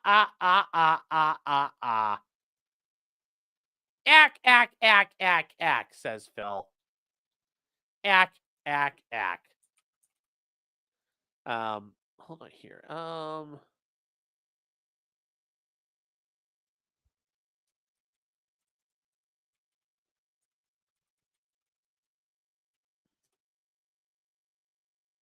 Let me see here. Let's see. Sent somebody out there. You're gonna see. I just sent you an email. I saw you on here, and I was like, "Ooh, what you sent me." I'm curious to know if there's an update. Butte, Montana has a prostitution museum in Butte, Montana. Cool, Buddy, Montana. Denny's menu levels hilarity. Remember, chat, and the lolcow lawyers are gonna lose their shit because they were out there fucking trotting, and it's like, ooh, buddy. Ooh, buddy. Ron wants a settlement. No, Ron wants to fuck them raw. Ron doesn't need a settlement. There's no settlement necessary. They're fucked. I'm surprised Ron hasn't sent them a Rule 11 letter at this point. I almost want to message him and like, Ron, you should totally Rule 11 these fuckers and see what happens. Because, I mean, this is pretty frivolous. They know it's bullshit. The internet is forever. Yes. Don't threaten to fuck her. That's what she wants. Oh, no, I'm not saying Ron's going to threaten to fuck her. Ron is going to fuck her to death. Ron's going to fuck all of them to death. Where's the lie? Yeah. You don't hire Ron when you want a settlement. That's true. You want Ron when you want someone who's going to fucking kill people. No survivors. Remember, no Russian. Wow, there's more people on freaking X than there are on YouTube. Wow.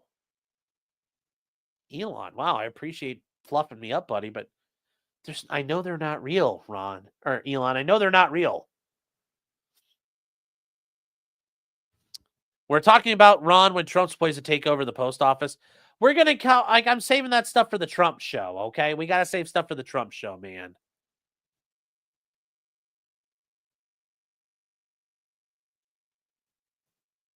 And nothing will happen. Well, yeah, generally nothing does happen. Nothing generally does happen. Let's be real. Let's be real. Chat, I'm all about it. Let's be honest. Let's be honest. I don't lie to you guys. There's no point in lying to you. I don't want to do that to you, chat.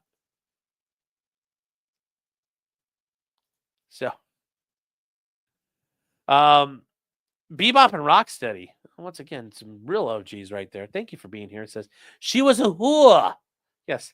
Number 1, I was on coke. And 2, she was a whore. Quote the great Ralph Cifaretto. Jefferson Post says, criminal, don't talk to cops. Civil, don't shitpost. Yes.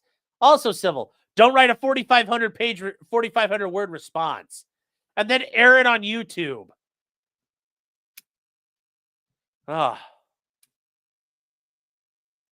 Says, can a social media post be considered by the judge this early in the stage?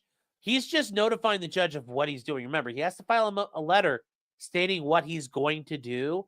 And then from there, that's what's going to happen. So, but yes, they can cite that as an exhibit in the motion to dismiss.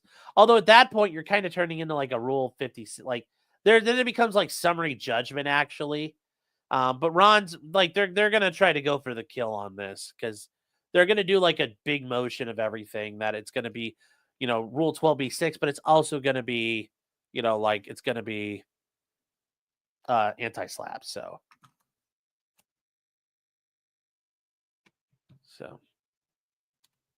but that's a very good question, Schneebly. Schneebly. Thank you for being here, by the way. I don't think I've seen you around, so thank you for asking. The bots on X love me. Yes. Aquila says, some of us are real. Well, thank you. I appreciate that. Yes. Aquila. Yeah, all the viewers, all the X-viewers are real invested. Yeah. I don't get why people do things in their life like prostitution and complain about the negative feedback. Well, that requires a lot of forethought, but then they got into prostitution to start with, so.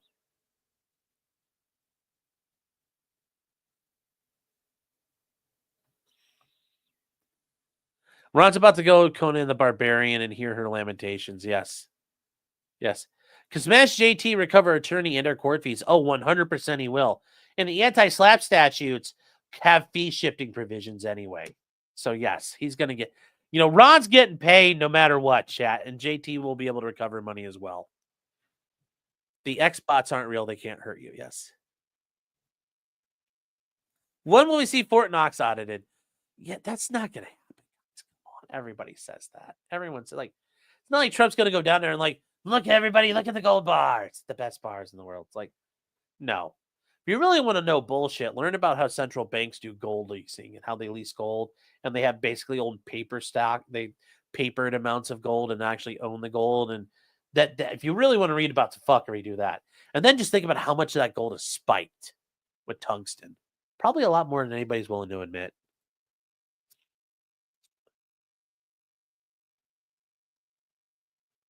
Have you felt the kiwi yet tonight? Nah, yeah. I mean, why do I have to felt him? He felt himself. I heard he had a little bit of a rough day today. I heard he got a little sideways. Understandable. Let's see here.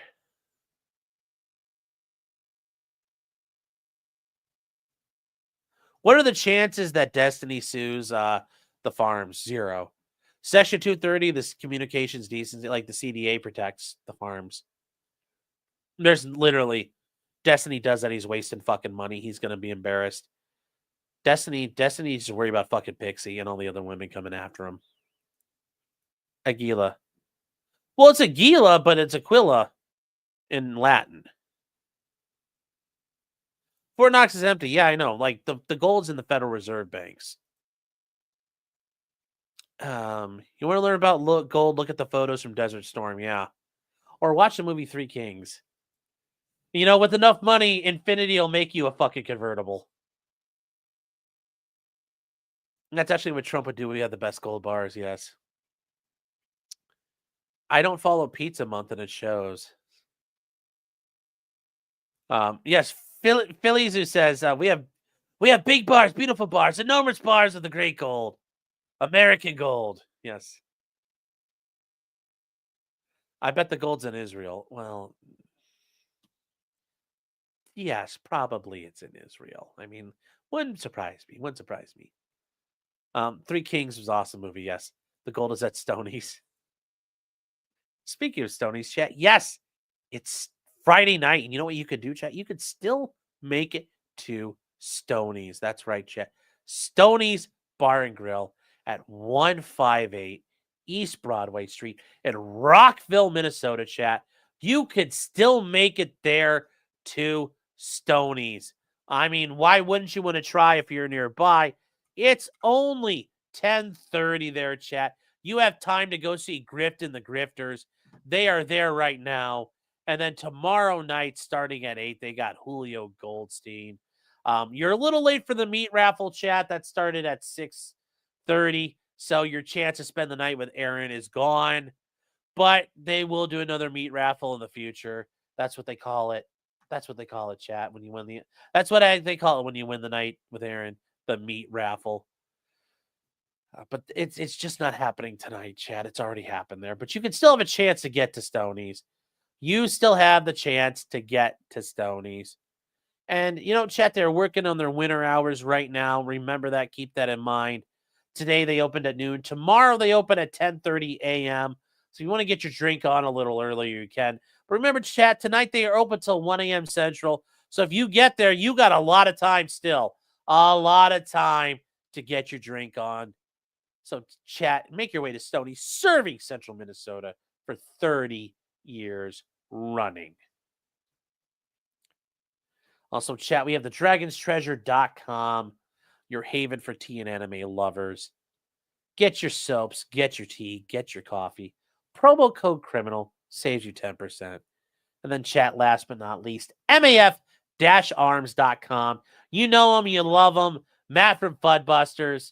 Chat, your Central Florida, South Central Florida's wind chime dealer.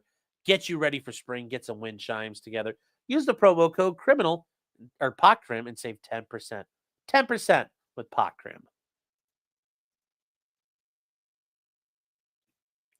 POCCRIM. Benjamin Lewis has never tried my luck on a pull tabs. Well, yeah, well, pull tabs are fun. Johan, like, I'm gonna build a church on that land, bish.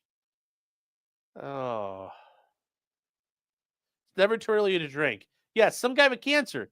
Well, I hope that name doesn't stick around. You're some guy in remission soon. But you're cancer, man. Hope you kick the shit out of it. Cancer sucks. So, like I said, hopefully soon you can say some guy in remission. or some guy that used to have cancer. It's an 18-hour drive for me. I'm not going to make it Stonies. Well, hey, that's okay. That's okay.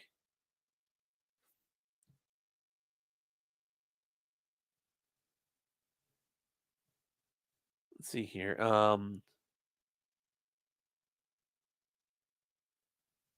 Drinking isn't fun anymore. I'd rather do things. I understand that. I understand.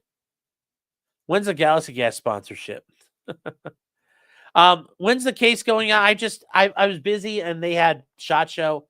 I actually, after we're done here, I'm probably going to go over to Discord, see if I can get a hold of him and start scheduling it with him and Runkle, because I want to do kind of like a big thing together with them all.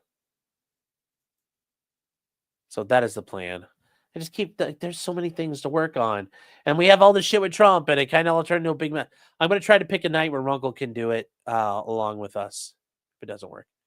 He says, I have adrenocortical carcinoma. If you look at it, it's not good, but I've done much better than most people. Adrenocortical carcinoma. What is, hold on.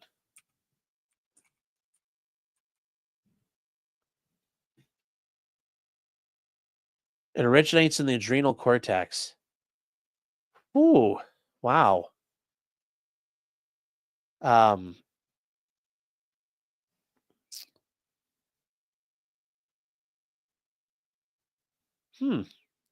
listen, that sounds it's not good, but I've done much better. Well, good luck to you, brother. Good luck to you. I hope you are still in the fight, and I hope to see you around. Like I said, I hope eventually someday you can say some guy in remission. So until then, man, I'll say a prayer for you, and good luck. Good luck.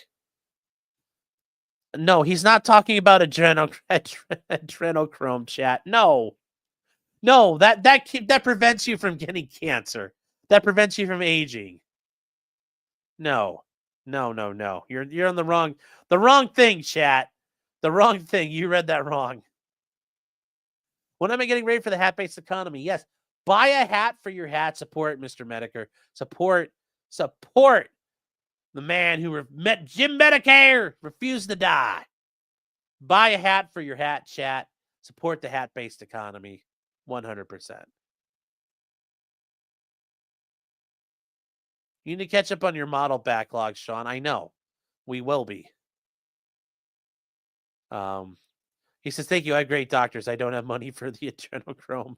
Well, if you just start you could just start snatching little kids off the street and eating them like you're Hillary Clinton. So, but I appreciate you not doing that.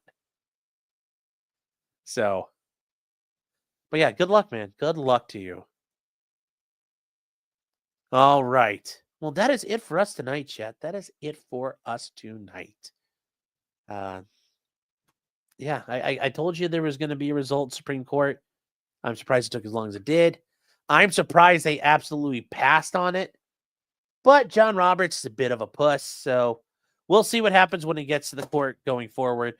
This stuff will get certain. Like I said, we're going to be dealing with some. We're going to have the unitary executive theory will be on the menu before the summer begins, chat. It'll be a unitary executive summer.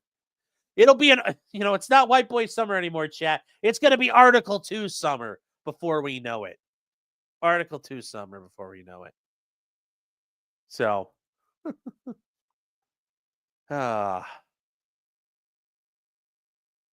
child blood is salty. Jeez, you guys. I has a hat for my hat. Well, there you go. Like Christopher Reeves in South Park. Yes, pretty much. Zero Fuck says King Scalia. Yeah, well, take it too soon. Take it too soon from us. The Nanjing of the TROs. Yeah, we're kind of looking at that. What's going to happen? The Great Dogening, yes. Barton Bella says, was Scalia killed? I don't know. It seems really sussy about what happened and everything around his death. So I'm not saying no, but I'm not saying yes. Did I see? Can we get a stream on Scalia's assassination? Maybe. You see, Trump told the governor of Maine off in front of everyone. No, I did not see that yet. So, did Hillary get him? Somebody got him. So,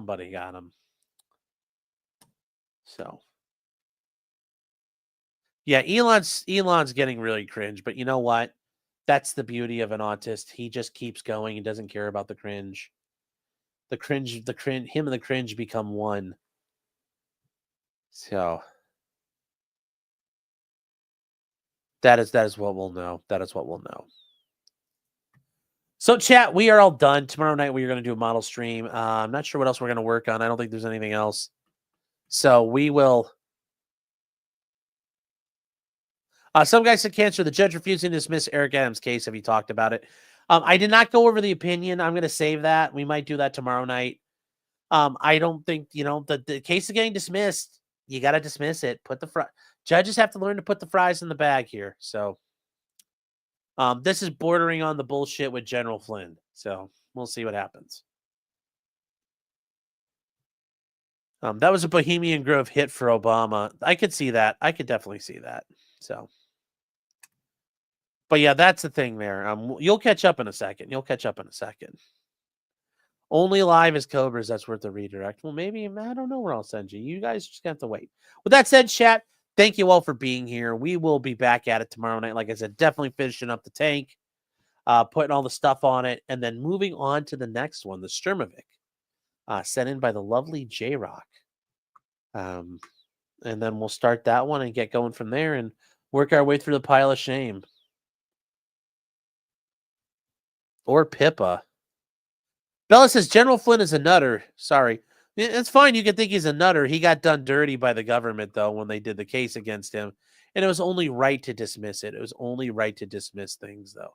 I think that's the correct answer. Yes, Flynn might be a nutter, but that's, that's a separate matter for a separate day. So with that said, chat, thank you. And remember, until next time, just because you did it does not mean you're guilty. Unless you're Alyssa Mercante, and then you're just going to have to suffer. That's all you're going to do. Just suffer. Oh, wow. There's a lot of stuff that's live right now.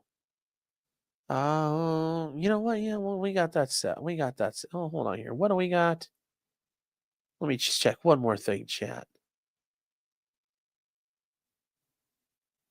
Yep, we're all set, and we're going to take care of that. You guys are getting redirected, so I will see you guys tomorrow. Take care, chat. The Pippa's feet are the best feet, and we're not doing Pippa. Jeez. All right, guys, take care. Good night.